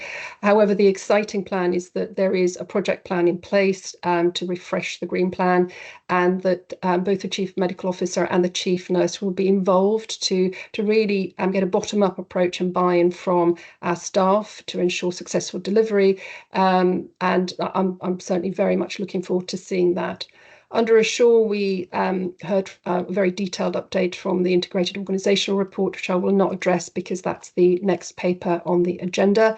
And also we had a discussion around the planning and value programme for the coming up financial year, and the focus on the 3 shifts and the efficiency targets that we're likely to meet. So we're very aware at committee level and definitely have a very keen eye on how that's going to be achieved. Finally, I did just want to spend a little bit of time to celebrate the outstanding, because we heard an overview of access to services and waitlist management, and the committee heard a really excellent update as to what the team are doing to ensure and manage the wait lists that we've already heard, if I may just sort of cast my mind back, from the CAMHS service earlier in this meeting. However, we focused on specialist nursing, adult ADHD and children's ASD ADHD service, with some really phenomenal and very detailed granular work that the team are helping the service to do to manage wait lists and manage and to ensure that that if you like, patients are waiting well within the remit that we can offer. So really just want to recommend the team and really sort of congratulate them for the amount of work that they're doing and really mirroring NHFT values. Really happy to take any questions on that, but those are the points I would want to bring out. Thank you. Thank you, Judith. Any comments or questions anyone wants to raise at all about the report? I know we've got the integrated organisational report, sort of updated version, coming next, but there are some really positive assurances in that report, particularly around waiting times and standards, for example, being met in quality and safety terms. So important for us to note, I think. So thank you, Judith, for that. We move on then to paper J, which is the integrated organisational report for March. So over to you, Dave. Thanks, Krishni, and thanks, Judith, for the summary. I won't. Chris is obviously going to talk through some of the staff service. I'm not going to focus on workforce, particularly in this segment. Linda will also cover quality. I will ask Anne and Paul, though, to make a contribution as I go through, just in terms of operations and finance where relevant. So we've outlined the planning round entering its final phase, and submissions through via ICB continue, and we are working towards a break-even position as a trust, which Paul no doubt will comment on. The IOR in that sense reflects the best position we've been able to get to in terms of performance vis-a-vis investments and resources available in the context that we're working in. Waiting times, as you did outline, we did have a great presentation from Janisa on our trust waiting lists, and it's up 1.5% from last month, but we are seeing corresponding improvements in terms of numbers of people waiting within 18 weeks. So we've had the 3rd consecutive month that the 92% standard has been met, which now indicates a trend, and hopefully that will continue. We'll have, of course, task and finish groups within the 7 services where waiting lists are challenged, and that's part of the recovery post-COVID, and work in those continues to improve, along with investment cases now being realised, particularly in speech and language therapies. Recruitment has commenced in those areas. Chris, as I said, we'll talk about workforce as we work our way through the agenda after the break.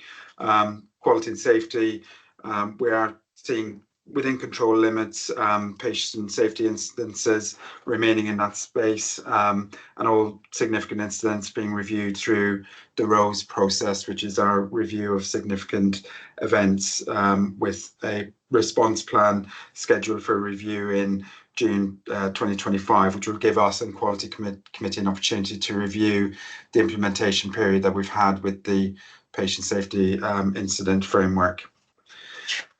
In terms of friends and family tests, we've seen some good results from staff recommending place to work in the staff survey, which is outlined on the first page, but we are seeing a dip in a recommendation as place to care.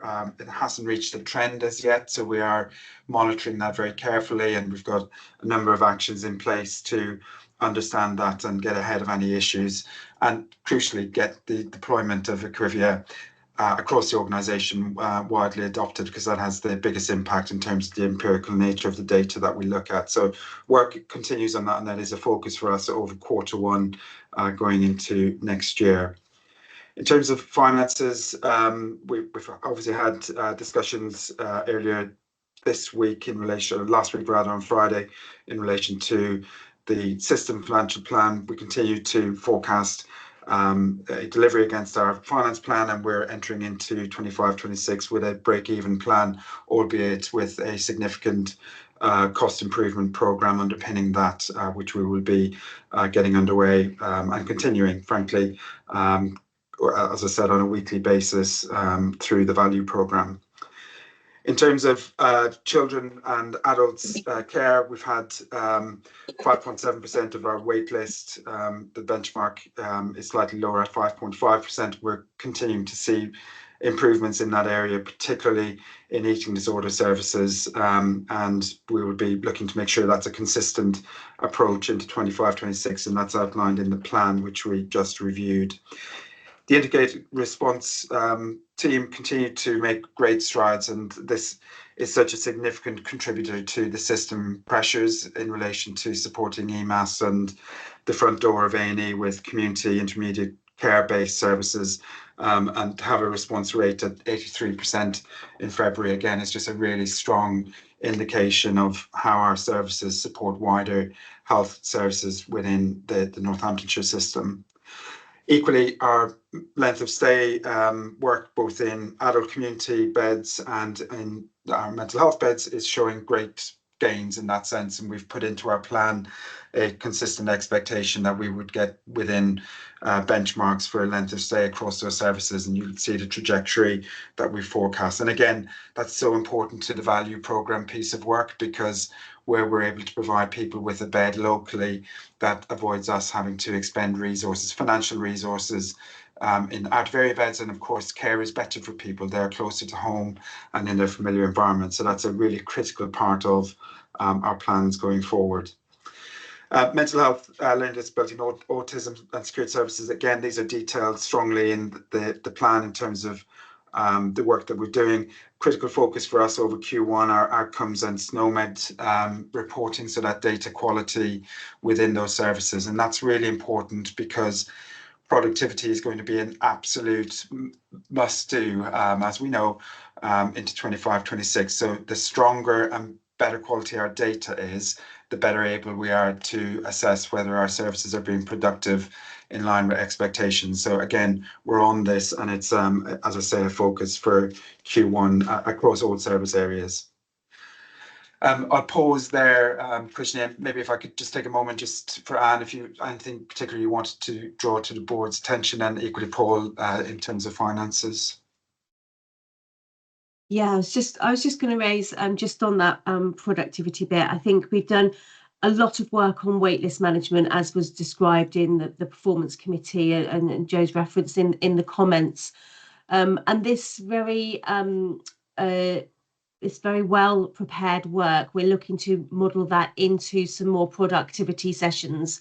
What we've found is that by the way that waitlists are working in services is that people are really taking them on as part of their core piece of what they do. They want to look at how they can work differently. I've been out to see teams just this week. I saw the older person services and the memory assessment clinic. They're really owning the the pressures they've had from COVID, and what can we do differently to make a difference for patients and also look after staff in that process.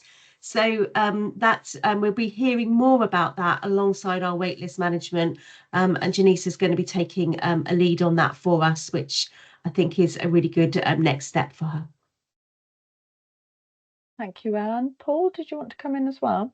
Yeah, just to follow on from that, Christian, if I may, and that work that Anne's describing on productivity, we can see the benefits that it has for patients, because it does reduce waiting lists. We're seeing the patients that we need to see in the right orders, and we are speeding up care for people as well. So that productivity, we have to really connect, and I think teams are really connected to our patients and the people who need to be seen through our services.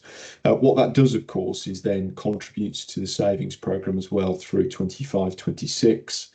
We know we've got a big challenge, as the rest of the NHS does, in that sense. So very much productivity will help us release cash from the organisation whilst improving things for patients, which is the entire ethos of our value programme in any case. And just very quickly to draw out from the paper about where we were at month 11, I realise that we're 4 days away from the end of the year, so I'm pleased to say that no one's flagged any bumps in the road since this was written, and indeed that we talked to Performance Committee. We're as good as bang on plan at month 11, and as Judith has already said, we expect to be at break even, albeit that I'd like to get to break even before we do any sort of recognition of that. The value programme, we've caught up a great deal over the last 2 or 3 months, and again, to echo what's already been said about the efforts of everybody up and down the organisation to do that, I think it genuinely is remarkable that we've been able to get this far with that. A big part of it is agency, as has already been stated, but I just wanted to mention about the reason that we can report this at month 11 and our run rate. We started last financial year with a run rate of nearly £1 million loss per month. We start the new financial year with a run rate which is at break even. We've still got work to do, and the challenges are big, but nevertheless that turnaround is significant from just in the last 12 months. Thank you, Christian. Thank you, Paul. That is a very important point, I think, to note, really, because that is, an enormous achievement. I know we don't want to sort of say we've ticked the final box of concluding the break-even position, but to improve the run rate so significantly is it's a huge improvement, and a great testament to all the work that's been done. So I would certainly support Judith's desire to congratulate colleagues for that, because that alone is a significant achievement, and is really important for us in coming into the new financial year, which is going to be no less challenging, as we know, and in fact more so, more challenging. But I think the other point, Paul, which was really important, is it can sometimes sound a little bit motherhood and apple pie to say, well, we can improve things, we can make savings and improve things for our patients, but I think some of the illustrations that you and Anne have provided do indicate that, really, that we can, by managing, and it's coming through really clearly, the work that's being done on waitlist management that obviously NEDs have obviously seen this presentation on, and we've had Janisa come to talk to us at one of our development sessions also actually about the benefits in terms of managing DNAs, for example, because that was another one where we talked very clearly about it's better for our patients and better for us if we can avoid DNA. So all these things are really, really important. So thank you for highlighting that. Just want to invite any other comments or questions regarding a very comprehensive organisational report. So Julia first, please. Thanks, Christine. I just wanted to add in from a quality perspective around the really strong and robust quality impact assessments that underpin the value programme. And we certainly looked at some of that in, I'll come on to it in the Q&S report shortly, but in our workshop when we looked about productivity and the potential impact of quality and risk, but we had it described very clearly, the EQIA excuse me, process led by both Linda and Itai. And I think it's really important to say that, because while we're in challenging times with these financial decisions we're having to make, actually the quality issues and considerations and assessments completely underpin that whole process. So just wanted to add that in. Thanks. Thank you, Julia, and I'm sure that is an important assurance to provide, particularly to members of the public who might be concerned, and indeed our governors, about the nature of the challenge that we face. Chris, please. Did you want to go through any of the workforce stuff or take it as read? We've got a people section. Yeah, I'm not going through this report in that section though. That's just about the staff survey. It's not about our metrics. Yeah, so obviously staff survey, I think we'll pick up separately, won't we? Because we've got an item on that. But if there is anything on workforce, other areas of workforce, Chris, that you wanted to highlight? Just a quick highlight that the vacancies are at a low level that's feeding the agency, and that is the lowest level it's been for 3 years, which is worth us all noting. It feeds everything we're talking about. Just to flag on the turnover as well, that we have taken through SEB. We've talked about it before, using the exclusions approach, because that's what others are doing. So that would be the 9.6, which is positive. The appraisal is 1% below, but that is an issue with corporate that we are addressing and taking forward to improve. And obviously a welcome reduction in sickness from 6.2 to 5.6%. And People Committee are aware that we've got a real focus of a project on that, focusing on policy, training, a whole range of things to really improve the position. But I think those are the highlights, Krishna. Great, thank you, Chris. I just had one question, and I know, Dave, that you said it's perhaps not yet quite a trend, but that reduction below the current target of recommending NHFT as a place for care, which I'm assuming comes through IQVIA. I suppose just wondered whether there is a is the 90% the national target? Is there still a national target? It's one of those areas where I just wasn't absolutely clear. And I suppose my slight worry is in the kind of current constraints. Is that something we're going to see more of? You know, do we need to prepare ourselves for patients feeling that, you know, some of our it's not access to services particularly, but that their patient experience might be compromised in any way? So I don't know, it's probably a difficult question to answer, Dave or Linda, but I was just concerned about that drop and whether that is something that we might anticipate we're going to struggle with. I mean, I guess the key thing is that there's been a number of months now where we've seen a bit of a dip.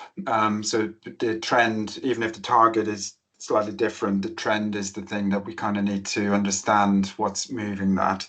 And undoubtedly, the fact that IQVIA, it is across the organisation, but it is still being embedded within services, and we still have pockets of places that use it well, other places that don't. So we have to get that to a good position. And then there is the patient engagement team, and Linda will comment on this in terms of the strategy that we're using to raise awareness of as a feedback tool and have that live information. So where it works really well, if I think about MSK, that kind of really live feedback that staff get helps them adjust care in a sense that makes it feel much more person-centered rather than a passive exercise that people do post-event. So there's an approach here that I think we can optimize for IQVIA, and we'll come back and we'll pick it up through Q&S. the further, because I've asked for further work to look at the themes that are emerging. So we'll bring that through to see whether there's some specific issues that we could address through service visits and other approaches that we're using through the plan for June. Thanks, Dave. Linda, did you want to come in? Yeah, thank you, Krishna. I just wanted to mention that Hugh Jones, who was our feedback manager, had been with the trust several years, so he retired and left. And we did have a break in Chris joining us, so he's now in the team with a plan to pick up from where Hugh was, because Hugh used to go out into the service, particularly when you support some of our staff who've just joined the teams. So if you consider, say, a Band 5 nurse who's on the ward, they may not be confident enough and think, if I happen to ask this person to give feedback, they're talking about me rather than. So Hugh used to do quite a lot of that work, which we've already put in plan.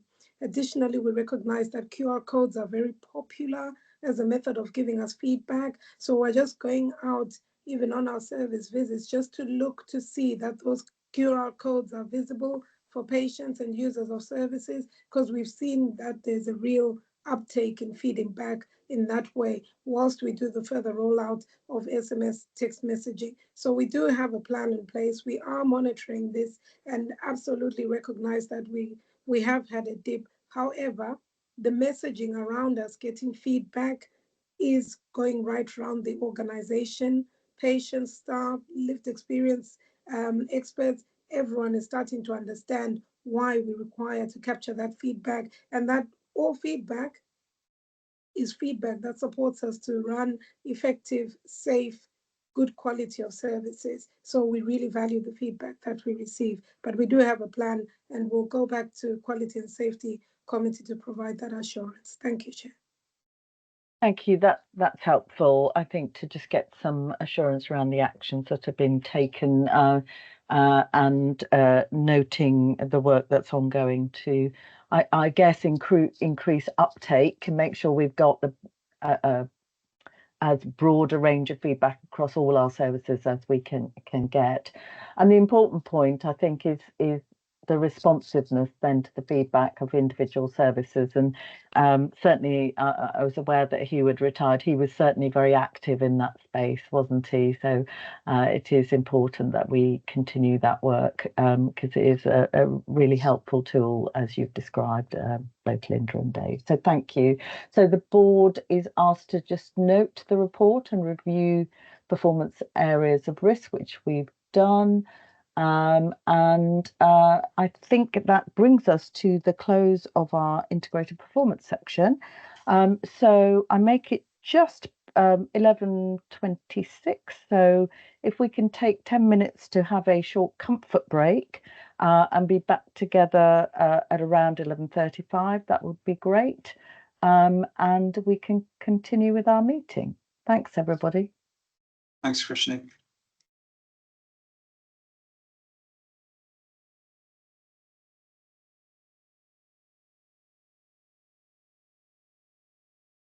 Back online.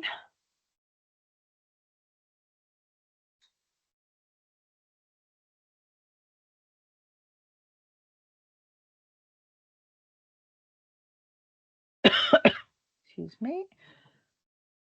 So if we're ready to go, I suggest we make a start. So we now we're moving on to the quality section of our agenda, and we start with our AAA report from the Quality and Safety Committee. So Julia, over to you. Thanks, Krishni. So we'll take the report as read, just to highlight one or two areas. You'll see the areas of ongoing monitoring under the advised section. A couple of our quality priorities for the year. There were some challenges with those, and they're described there. And the quality account, actually, which we publish very shortly, I think early end of May, beginning of June, will actually have much more detail for the public to actually see all the details of our quality priorities and how we've performed. And the Quality, Safety and Assurance Group brought us a number of areas of escalation, which we looked at some of the mitigations, but there were some gaps in assurance, so we've kept a few of those as ongoing monitoring. In the Assure section, you'll see it's quite a lengthy, detailed section this time, and that's because we had a full hour focus session on assurance around our community mental health teams. And that was, I think we mentioned this and signalled it at the last board, in response to the Nottinghamshire CQC report, the Section 48 report. We put in a robust response, an assessment against our own teams, against the findings of that. And we felt it would be really good assurance, a good time to go through a number of those actions, a number of the recommendations of the report, and look at our own teams. And you'll see a huge range of areas that we looked at, and some of the detail, and we took very strong assurance from the information that was presented by both Linda and Itai, and the ongoing work for a significant transformation that's happening within those teams. And again, we've detailed that so that that's open and transparent and people can see the work that's ongoing. And we will have some periodic updates on progress and outcomes as time goes on for that. Just wanted to highlight the first appendix is the AAA report from the patient experience team around complaints, PALS involvement and feedback. And we've just been talking about IQVIA, and some of that detail is in that report. And that's because the board delegated QNS to monitor this ongoing from April this year. We've taken that report and have added it as an appendix so that it just completes the year, but actually from April we'll just have highlights through this report. So the risk section, just note the end of year position for our 3 BAF risks that we monitor and the proposed alignment to our new Thrive strategy, which we just approved. That will come back in due course. Appendix 2 is the Quality and Safety Committee workshop that we had in February, a summary. And that was about falls prevention and promoting safe mobility, and as already mentioned, understanding efficiency and the impact or risk to quality and safety. And we had really extensive presentations from the falls from Linda and on our efficiency from Paul. So we thank them for those, and we took, again, strong assurance around the process for our value programme that's going on at the moment. Just to pull out that we've already mentioned the structured service visits report. That's the first time we'd received that and absolutely commended that. We really appreciated that, and thanks to Dave and his team for bringing it.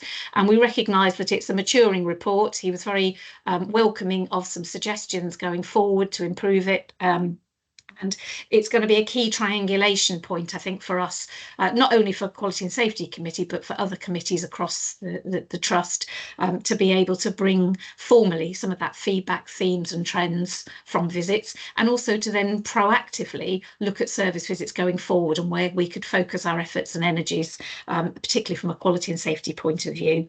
And then just to commend the Celebrating Outstanding section, as always, mostly highlighted from the Quality, Safety and Assurance group. And I'm happy to take any questions unless anybody's got anything to add. Who was there? Thanks, Julia. Any questions or comments for Julia regarding the report? No, thank you, Julia. I mean, I think really there's a lot of really important points, I think, in your report, Julia. So I wanted to say thank you for particularly around the CMHT aspect. But also I thought it was really helpful to there's a bullet point in there about the patient, the disengagement and concerns about disengagement, which we I know discussed at various sessions, didn't we? And I think it'd be really helpful. The committee's obviously requested further updates on how that's working in practice, but I think it'd be really helpful to receive that assurance through these reports as well in the future, because I know that was an area of concern for the board, and rightly, because it was the key, one of the things we felt was the big learning from the Nottinghamshire experience. So thank you for that. Great report and lots of very important information within it. So we move on to the Patient Safety and Learning Assurance Report for January and February, paper L. Over to Linda, please. Thank you, Krishni. Just to say that we took on feedback from those in Quality and Safety Committee. So our report now clearly states the reporting period that we cover within the report. This was on the back of us being mindful that information that's then reported through the integrated organizational report will be ahead of this timescale. So we just had to make sure that our information aligns really well, because some of the information reports ahead or slightly behind. So we've clarified that. I'll take the report as read. Certainly, as you can see, we continue to report on our 5 top safety issues and the work that we are doing around this, the monitoring and reviewing of these incidents. Also of note, just to highlight to colleagues with regards to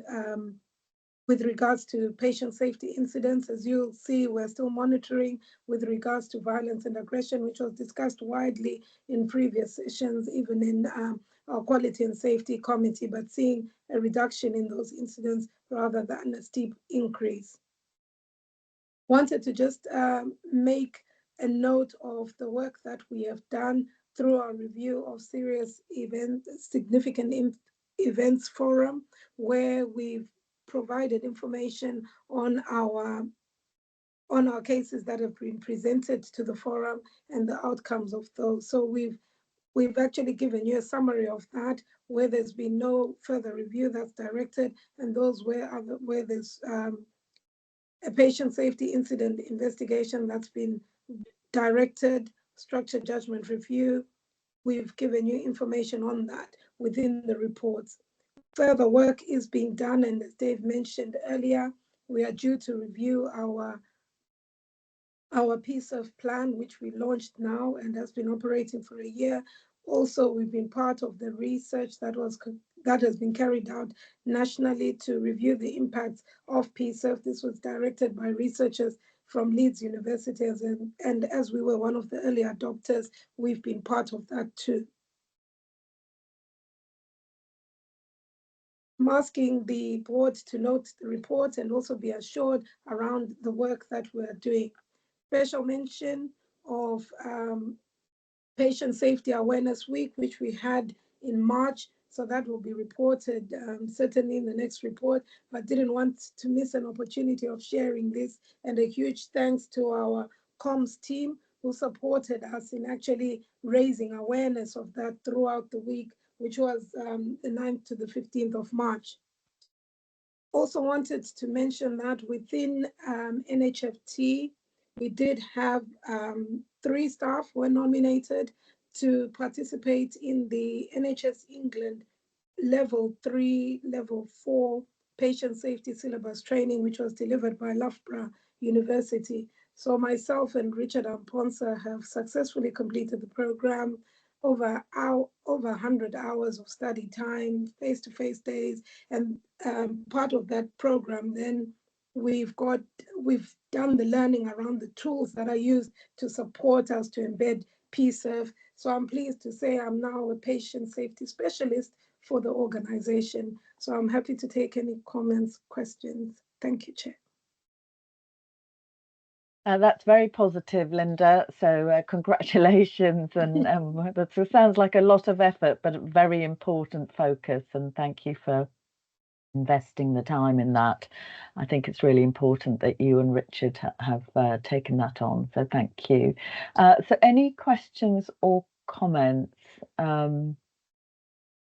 regarding anything in the report? Robin? Just very briefly, Linda, could you just add a little bit more about the thematic review into the 136, or I'm not quite clear what it actually is in terms of the 4 thematic reviews. One of them is into people being admitted via 136 admissions. I wasn't quite clear what that one is. Can you just say a little bit more about that? Thank you, Robin. So what happened with our 136 suites is that we have 2 136 suites places of safety, and we had a situation where when both rooms are utilized and patients are having to wait, we needed to establish Are they waiting safely? Where are they waiting? And actually, is that the right place they are waiting? So we were concerned around those waiting times, so we needed to understand them. We also wanted to look into, have there been any incidents when patients have been in those settings? So looking at things like access to their medications in a timely manner, has there been delays in having Mental Health Act assessment? So there's various themes that we were looking at to try and understand that and learn through that. So that's one of the thematic reviews, and certainly can share with you terms of reference around that if it helps. Thank you very much, Linda. Any other comments or questions? Okay, so thank you, Linda. We'll receive the report, and if we could ask you to circulate, possibly it may be useful to Julia and Robin, the terms of reference around the thematic review. That would be great. And other than that, I think we're just asked to note that and take assurance from the report, and that there's, as always, a great deal of very useful information in there about all of the trends and work that's ongoing. We move on then to paper M, which is the Workforce Safeguards report. So back to you, Linda, on that. Thank you, Krishni. Just to mention that the patient safety report was reviewed in the patient safety group ahead of Trust Board, and our monitoring Workforce Safeguards board paper. This is reviewed within the People Committee, where we present it on a bi-monthly basis, then update it to bring it to Trust Board. I will take it that the information has been read. We were asked to provide further breakdown detail for medics, which we have done in this report, so hopefully that's helpful. I'll talk more to our reports on staffing that we provide monthly through Unify, which is a national portal where we update our information on our staffing numbers. We have had areas with below 90% occupancy, and I'll just like to assure board that when we've had this, we've looked at what cover has been provided. We look at information triangulating from incidents as well as what we have on our e-roster. So there's been several things done to support. Some of those include a skill mix where other professionals, clinicians are then supporting. We've also had staff like our ward matrons, our clinical team leaders, then cover those gaps on the floor, which has been very useful. And certainly we've not had incidents that we want to report that the wards have been unsafe. Some of the wards that we've detailed have had lower occupancy numbers, and the staffing is reflective of that, and that's been provided within the report. We continue to monitor any incidents where there's been reports of lower staffing numbers, and that's picked up through our weekly triangulation and also follow-on meetings with the specific directors for those areas. With regards to establishment reviews, if you remember, Chair and Board, I did mention that we'd completed these and we're writing them up. We are not proposing a change in our establishments at this time because we've done a lot of work around what we currently have. We've looked at skill mixes and additional support that comes into the areas, and therefore we're not recommending or proposing changes to the current staffing establishments. We've had this reviewed in several groups and committees, including as the last stop through our value program, where when we've made changes, clearly we've also gone back to state what those were. Any other changes that were made previously, we would have completed quality impact assessments to reflect those changes. So we did have areas where we had changes, and that's mainly to accommodate our skill mixes. So for example, where we needed to bring in registered nurse associates, our band 4s, we were then able to skill mix some of the staffing that we already had to create those new roles, and we've previously spoken about those. Hence, there isn't any recommendation to be changing these staffing levels at this time. Provided information on assurance and what's working well with regards to our staffing, and I'd just like to ask board to note the report, accept that staffing is a challenge, but that we are monitoring the safety of the areas where we deliver patient care and certainly not reporting any deterioration in those. Thank you, Chair.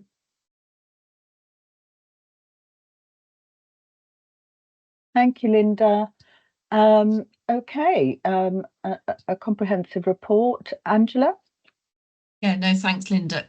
Really helpful to understand that that oversight on that safety. But could you just share a little bit more in terms of the triangulation that's done in terms of safer staffing with other incidents, just so we get a sense of that? Because I know that is also something that you're spending a lot of time doing, but just to give a little bit more sense of that, please.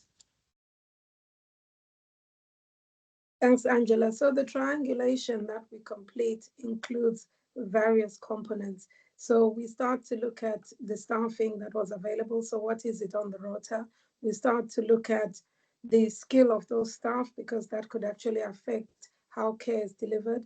We'll look at any incidents that have been reported during that period. So for example, if an area has had reduced staffing numbers and we suddenly see a spike in activity, it could be violence and aggression, it could be falls. We then look at linking those. Is there direct link with regards to that, and what action needs to be put in place? We also look at things like what other activity has been taking place. So whilst it might look like a ward has been short-staffed, they've had incidents, could it be that there was an escort that has happened, but actually someone else has come in to cover? So we have to triangulate all that information to actually understand, are we concerned about this specific area? In some of our areas, you know, Angela, that we do have a full complement of nursing, AHP staff, but also we have other colleagues who then support that through psychology, through medical. So you actually have a robust MDT working with the team. So when we start to triangulate the incidents around that, we're not just looking at nursing, we're also looking at that wider MDT that could impact on staffing levels, which then affect the delivery of care. So we do triangulate all that information just to understand if an area is requiring additional support and if we're concerned and need to flag that. Thank you. Thank you. Thank you, Linda. The only other question I had, Linda, was just there's a reference to professional registrations to reported registration issues, and I just wondered if there was, I mean, obviously we don't want to talk about individuals, but just in terms of the process for resolving that, be helpful. That was on page, actually I don't have a page number to give you. But there are 2 reported nursing and midwifery council registration issues, the paper says.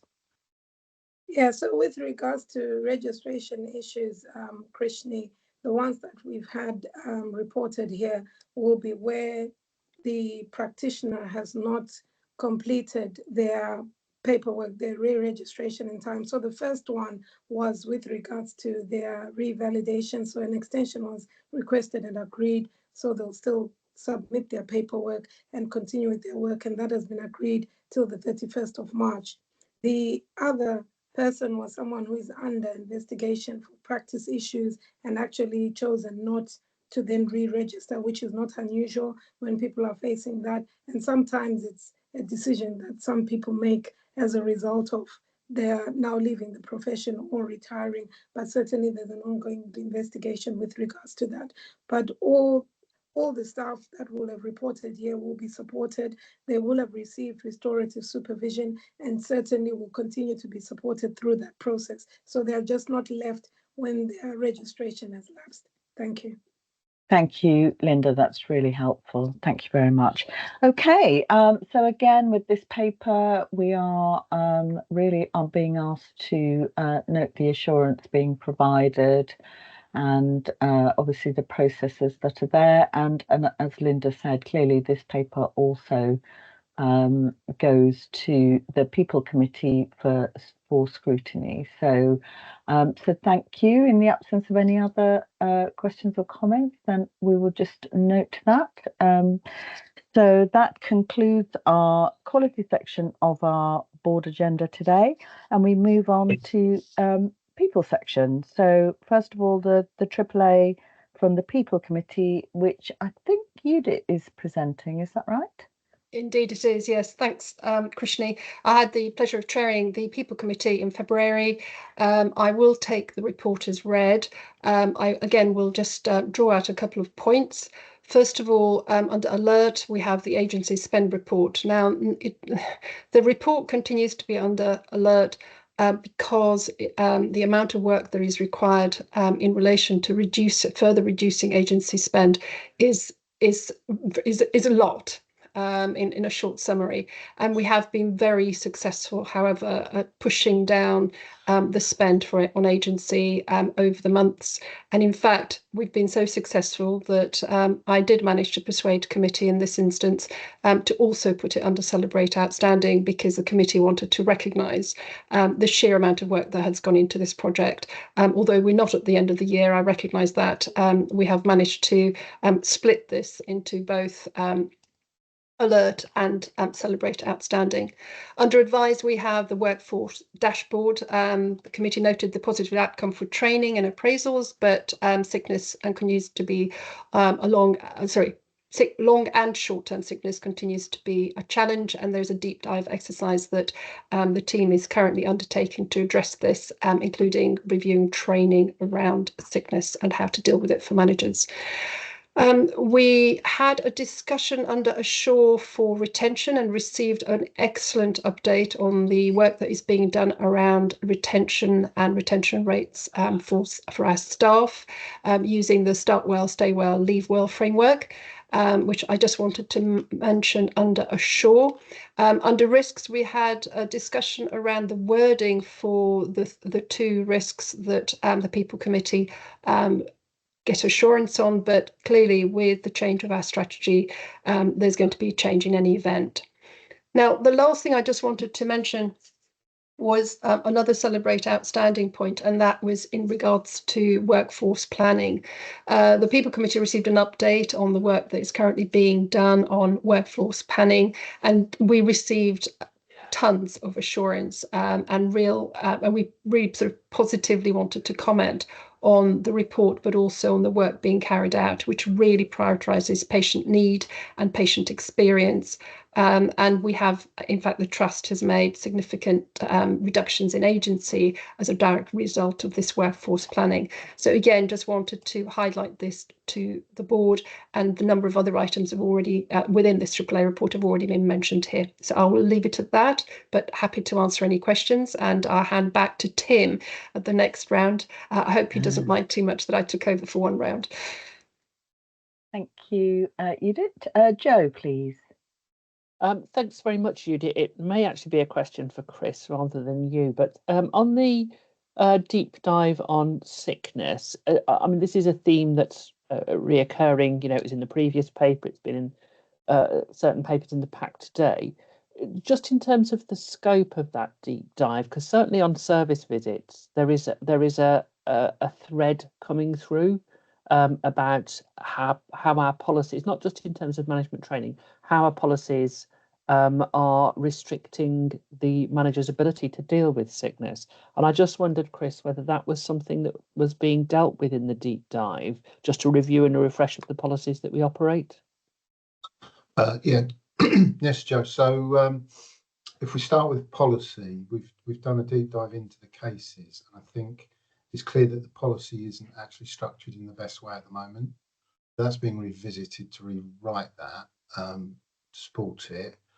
We have, as a result of the number of areas we've reported here from the riots on race, we've developed a 2-day programme to give managers the core skills to deal with staff, and sickness is a key part of that.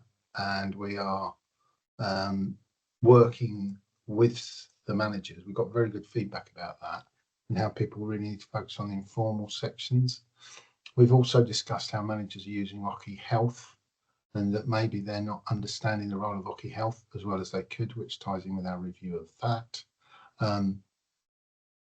And work is already going on the cases to review it, and I think that there's a seasonal element, but I think that undoubtedly will have fed into the reduction in sickness. So then an overall report's going to come through that we're going to present to the Executive Management Board. So I think hopefully you get a sense of it is a complete root and branch piece of work to tackle sickness and deliver improvements across the board. Okay, thanks, Chris. That's exactly what I wanted to hear. Marvellous. Thank you, Chris, and thanks for the question, Joe.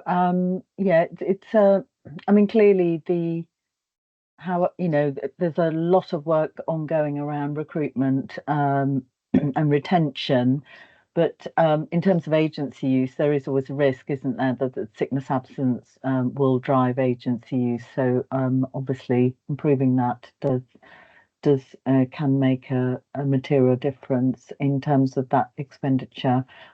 But equally, I guess part of the approach has been also to move towards higher use of bank as well, hasn't it? So, I mean, really positive work on the reduction in agency, but still more to do, I think, is the ongoing theme.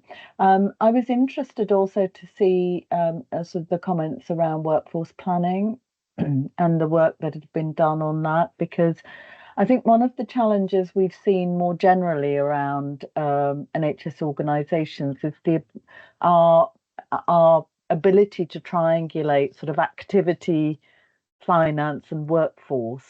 And that has been, I don't know whether, certainly in some parts of the NHS, that's proved to be quite challenging. And I know that's been a discussion that's been held at the Regional People Board around that. So it's good to see the focus on workforce planning, because it really sort of recognising how much of our expenditures on workforce, it is really important to get that right, isn't it? So good to see some assurance around that, I think. Any further comments regarding the assurance report before we move on to the substantial items? Okay, thank you very much for that. So over to you, Chris, then on the paper O, which is the staff survey results. Thank you, Krishni. So just to pick up some of the headlines, overall, I think we can see a very positive survey, 60.27%, which is increased. I think that's the highest we've ever had. On the people promise, we've very much retained our position and in the upper quartiles, and significant increases in two areas, and where there's reductions, they're very small reductions. Our recommendations as a place to work and a place to receive care have also both gone up. We had a slight decrease in staff engagement, but some areas have still increased. Very importantly, we've had an improvement on health and wellbeing, which is one area in the last survey we were challenged at, and that probably reflects all the work that we've been doing in this area. On the racism section, again, a really positive and increased response, which I think shows that people feel they're engaged in it. And I think based on all the work we've done, because we haven't always seen that, we've seen an improvement in the staff experience in terms of bullying, harassment for managers and colleagues, and that's really encouraging shift, which hopefully will maintain. The big concern remains bullying and harassment from patients. We're fully aware of this. It's emerged in the work we've done in response to the riots and the TAR. We've got a major programme to revamp our Say No to Racist Patients, how we deal with staff who experience this on the wards, and also how we deal with patients if we need to look at whether treatment needs to be withdrawn. And we've got our clinical staff, our medics involved in that. So it really is being fully gripped and taken forward. The point Dave did mention earlier, the visibility. So as part of response to that, if you do go around the wards, you will see lots of posters about Together Against Racism, and it's not okay to abuse our staff. And in fact, in all of our major sites, we've now got very large banners as you come in making that statement. And I think Anne has shared that we've had feedback that that is impacting, because both patients and staff are seeing that. So backing that up with the policy is a key area, because that has worsened, which is a concern. But I think we feel that obviously a lot of this work has come in at the time the survey was being done and followed on. So I feel that we've got a really solid action plan to help improve that.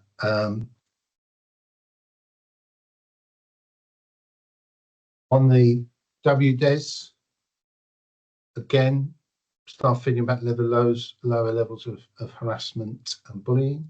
The pressure to come back to work is a concern, but the wellbeing group has a lot of involvement, and we will be picking that up. We've actually got a workshop this month to look at the feedback from the staff survey. So again, we can assure the board that we will be taking on that immediate action on that immediately to look at what we can do.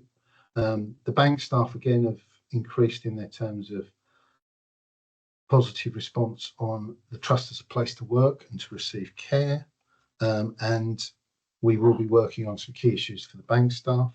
There's a comprehensive staff engagement plan, which we've been working on when we'd had the earlier results before the kind of national benchmark results have come back. And we've already engaged with directorates to understand what their priorities need to be and how we take that forward. So I think in summary, we'd say that, we have got a very good staff survey. There are some areas, as is always the case, we need to focus on. But I think a lot of those, there's already plans in place to address them, and we're moving it forward. And as we said, there's a comprehensive staff engagement plan.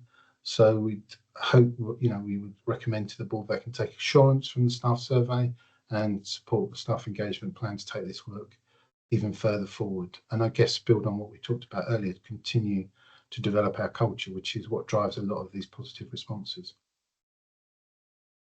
Happy to take any questions. Thank you, Chris.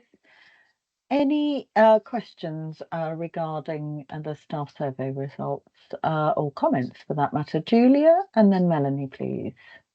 Thanks, Krishni. Chris, it's just a comment. I absolutely don't underestimate the amount of work that goes on for all staff throughout the organisation to help others feel supported. And that's what the National Staff Survey really tests. And actually, I absolutely commend what a fantastic set of results. We're not complacent. I absolutely get that through all the reports and, through all the sections that you've identified that we're focusing on areas to improve. But actually, just wanted to say what a set of results through very, very challenging times. Two things specifically for me. One is that an increase in the number of staff feeling that they feel safe to report unsafe clinical practice. Again, that's really important. We've talked about value programmes. We've talked about finances. So for people to be able to feel that if they see something that's not appropriate in a clinical setting, they can actually speak up is really, really important. And we'll get some of that through Quality and Safety Committee. So that's really good to see. And also to commend the, being able to say no to racist patients. As a clinician, it's very hard when you just want to care for people. And when you, are on the receiving end of some abuse, that is terrible. And actually for staff to feel that we back them as an organisation completely, and we have a very strong, very secure process for that, and we'll say no, it is really important. So thanks, Chris, for all your leadership on this and others in the team and through all the execs and all our managers throughout the organisation, because it is a really fantastic staff survey set of results. Thank you. Thank you, Julia. Thanks, Julia and Melanie. Thank you. Yes, and I echo Julia's comments, which I won't repeat, but very much recognising the strength of these results against a backdrop of such uncertainty. And last year, when the survey was undertaken, the grip of so many other sort of factors that could influence results. Unsurprisingly, is the lead NED for Freedom to Speak Up, whilst I absolutely echo Julia's comments about how brilliant it is that we've seen an increase in raising concerns about unsafe clinical practice. I note the national trend of a sort of a slight reduction in staff feeling safe about speaking up more generally.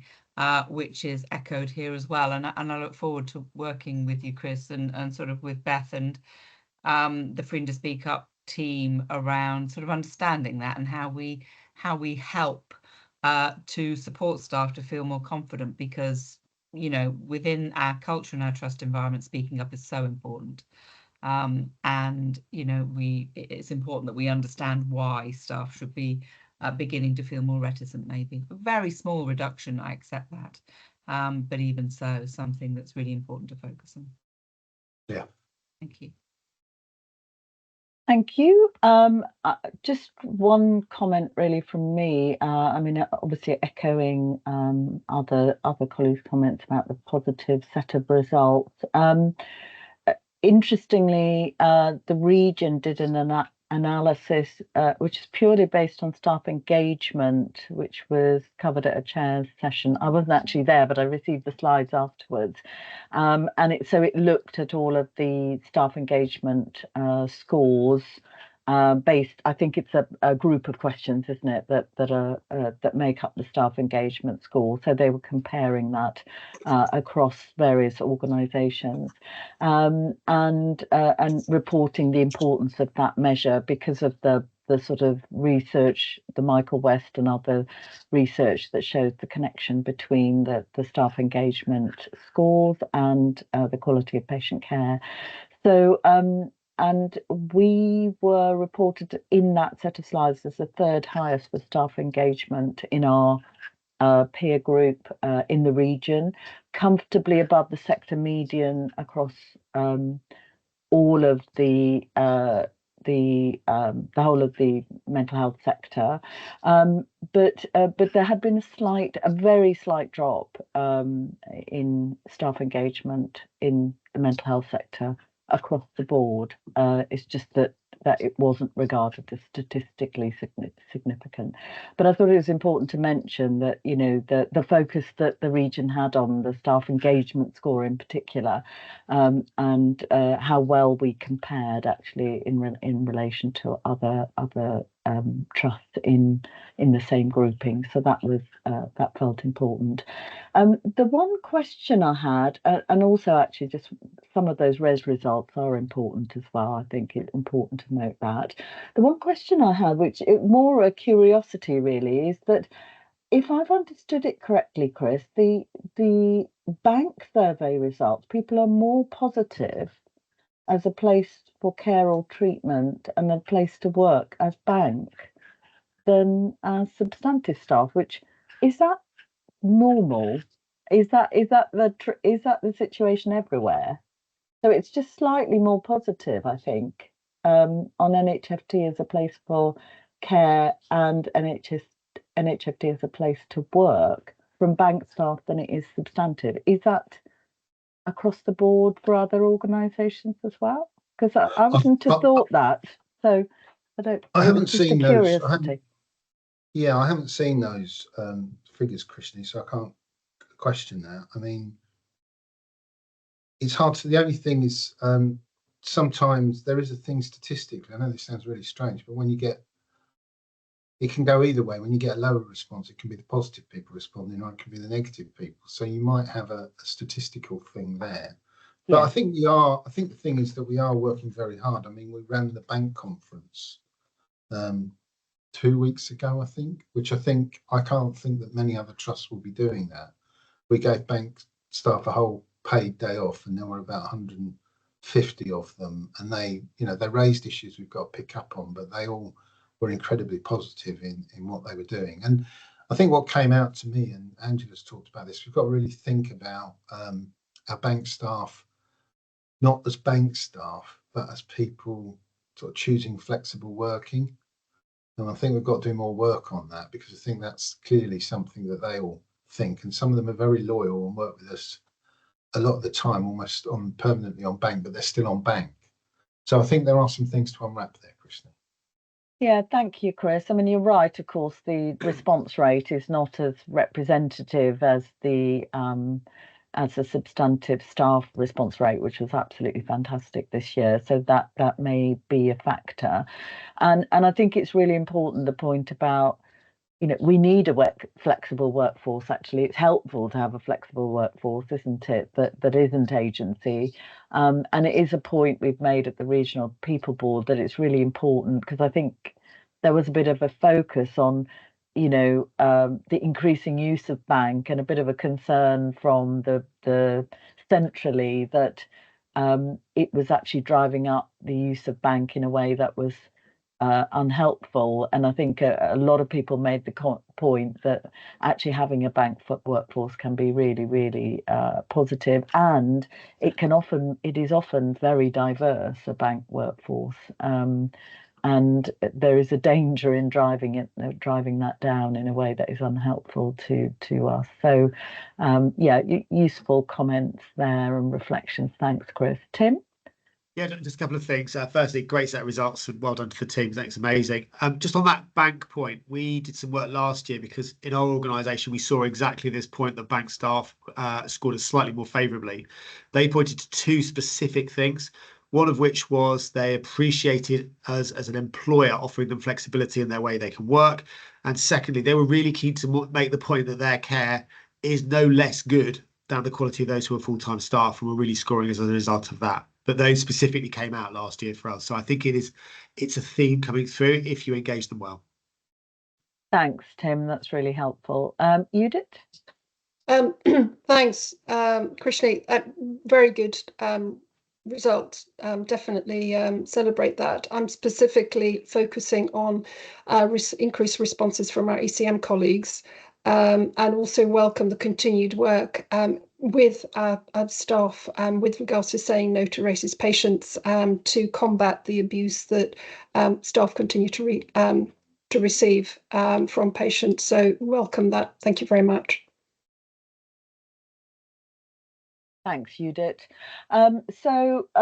Just really also to note that we are going to be talking about these results with our governors, and I think Tim and Melanie have kindly volunteered to present that together at our next Council of Governors meeting. So we thought it was important to share these results quickly with governors. Excuse me. But I think at this stage, it's really just to note the results, congratulate everyone involved, and note obviously a huge amount of work now to focus on areas that need further focus as outlined. So thank you, Chris. Back to you then on paper P, please. Thank you, Krishni. Paper sets out the key elements of the gender pay gap, and I just wanted to highlight some key areas. So the gender pay gap has again reduced on the mean average from 15 to 13%, and that's steadily improved from the 20% in 2017. The median, and again that compares as a kind of average across the UK at 13%. So we're very much in line with that, although we would look to improve on that. On the median pay gap, which is seen as the more accurate indicator, again, we've seen a drop from 5.7% to 2.81%. We obviously we've provided further detail on the other elements of the gender pay gap. I think in this report, slightly different to the previous one, we've provided more detail. I think, well, I don't know if Joe remembers, but at the last time we looked at this, Joe suggested we go and talk or look at what other organisations were doing, which we did. We've looked at what we were doing and sort of benchmark and built on the things we were actually taking forward. And we've actually detailed those in a lot more detail in this report to share what we're actually doing. And hopefully I think colleagues can see that there is a lot of work, which I think we can probably accept is impacting. I think I've just pulled two areas out, although there's a lot of good work. We've got brand new flexible working policy, which clearly I think often for our female colleagues, having that flexible working is a key element of what's needed. And the inclusive recruitment is a major piece of work. We've now got 150 people that have taken that forward, and we've had really good feedback about it. But it's interesting, the course has been a prompt for a co-production for our recruitment policy, which has been completely overhauled with input from the networks, the staff networks, Reach, Enable, the trade unions, and I would commend it. It's a really positive recruitment policy. It really gives a lot of detail in areas that weren't there previously, and people are feeling very positive that we've done that. I mean, particularly the trade unions have said that that's a kind of model of how we could do it, and we also did it very quickly. We revamped that policy based on the feedback we'd had, and also in response to the work from the riots. That has actually been developed over 3 or 4 months from starting to get all the feedback, all the consultation, and now it is already in place and is running and aligning for everybody. So I hope that does give the board the assurance that there are lots of initiatives within the trust that are in place which will further help us reduce the gender pay gap. Thank you, Chris. Any comments or questions about this report? No, I think it's a very comprehensive report. Joe? I was just going to type it in the chat, but I'll say it instead. Chris, thank you. The report is certainly it feels a lot more rounded than last year's report. And although there are obviously still issues that we're trying to address, I gain a lot more assurance with that degree of detail factored in. So thank you for that. Thank you, Joe. Thanks, Joe. And good to see, the pictorial representation of the progress. Obviously more work to do, but it's important to report that the progress is being made. Chris, so absolutely, pleased that with that. I just wondered whether you can make a comment about the other protected characteristics and where we are in relation to producing similar analysis around ethnic minority and other protected characteristics, because I think that's part of the EDI improvement plan, that we begin to focus on those areas as well. So just wondered if you could say a word about that. Yeah, we've already done the work to look at the equality pay gap, and we did take a paper to the People Committee setting out where the distribution of staff were in the pay grades, which does start to indicate there's a fairly equal balance there on that issue, which is positive. We are building up to doing the full report, so we are planning to take a report to SEB, the next SEB in April, to start to talk through it, and then we can consider where that should go to People Committee, the board, how we then report that within the organisation. So yes, that is all fully in train, Krishni. Okay, thank you. Yes, I think it'd be useful to go to People Committee, because I think this is the one that we actually have to legally undertake, isn't it? And the others are ones that are sort of requested by the NHS as part of the EDI improvement plan. And in this, we are actually approving this document to be published on our website and onto a government website as well as part of the requirement. So so very happy to approve this, and I think we can.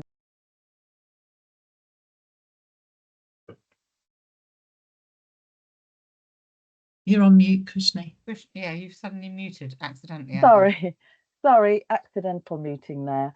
I think we can.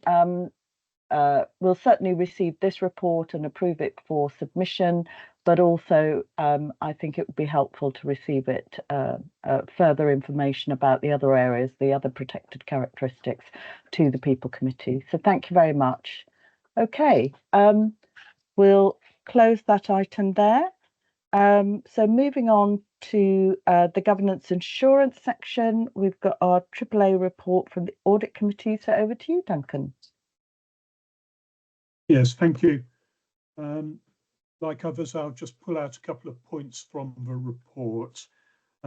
The first is the usage of waivers remains under advise, as it has been in previous reports. We have seen a slight deterioration, but the committee received feedback as to how new procedures are coming into place. In particular, the change in rules around the provider selection regulations had given a bit of an anomaly there. It does, however, stay on advice because we're keen, frankly, just not to leave any value on the table in our procurement practices, as resources are so scarce.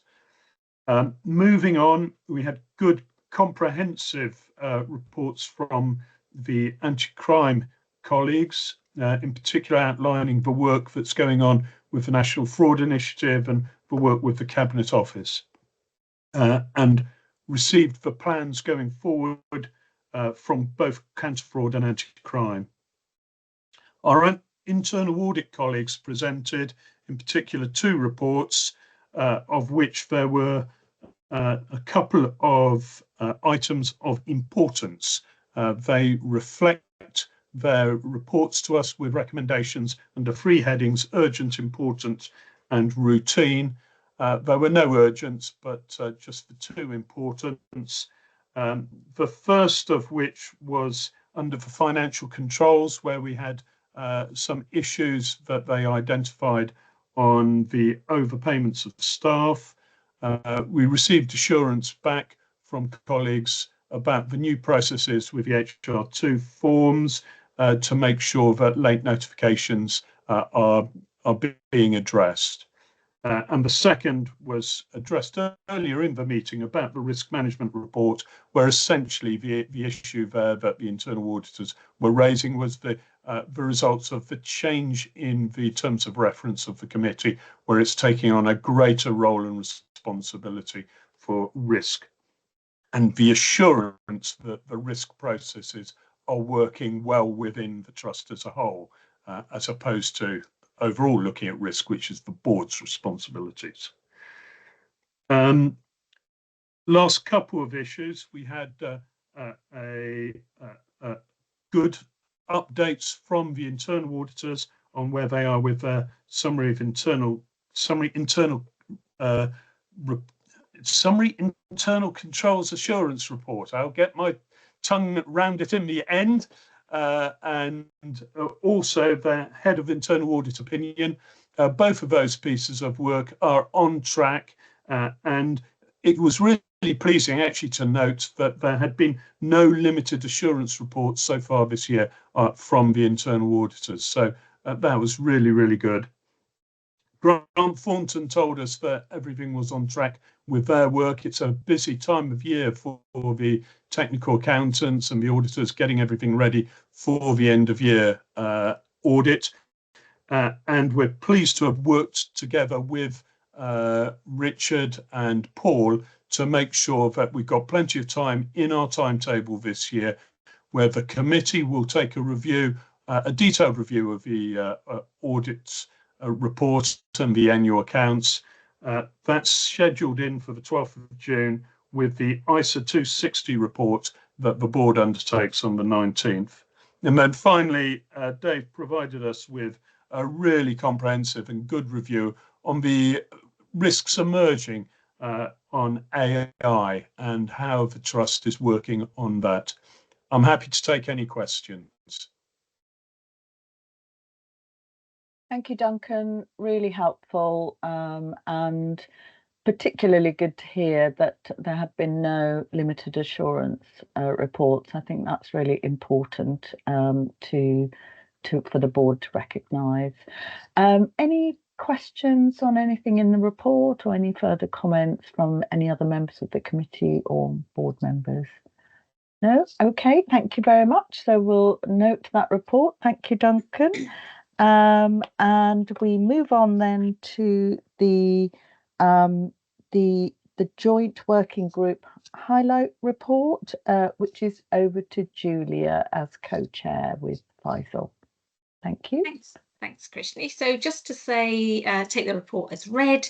This was hopefully the last meeting in its current format, depending on how we view the next paper, Paper S, which is coming up, because we're recommending to the board that the group becomes part of the public board between both trusts going forward. So we'll cover that in the next section.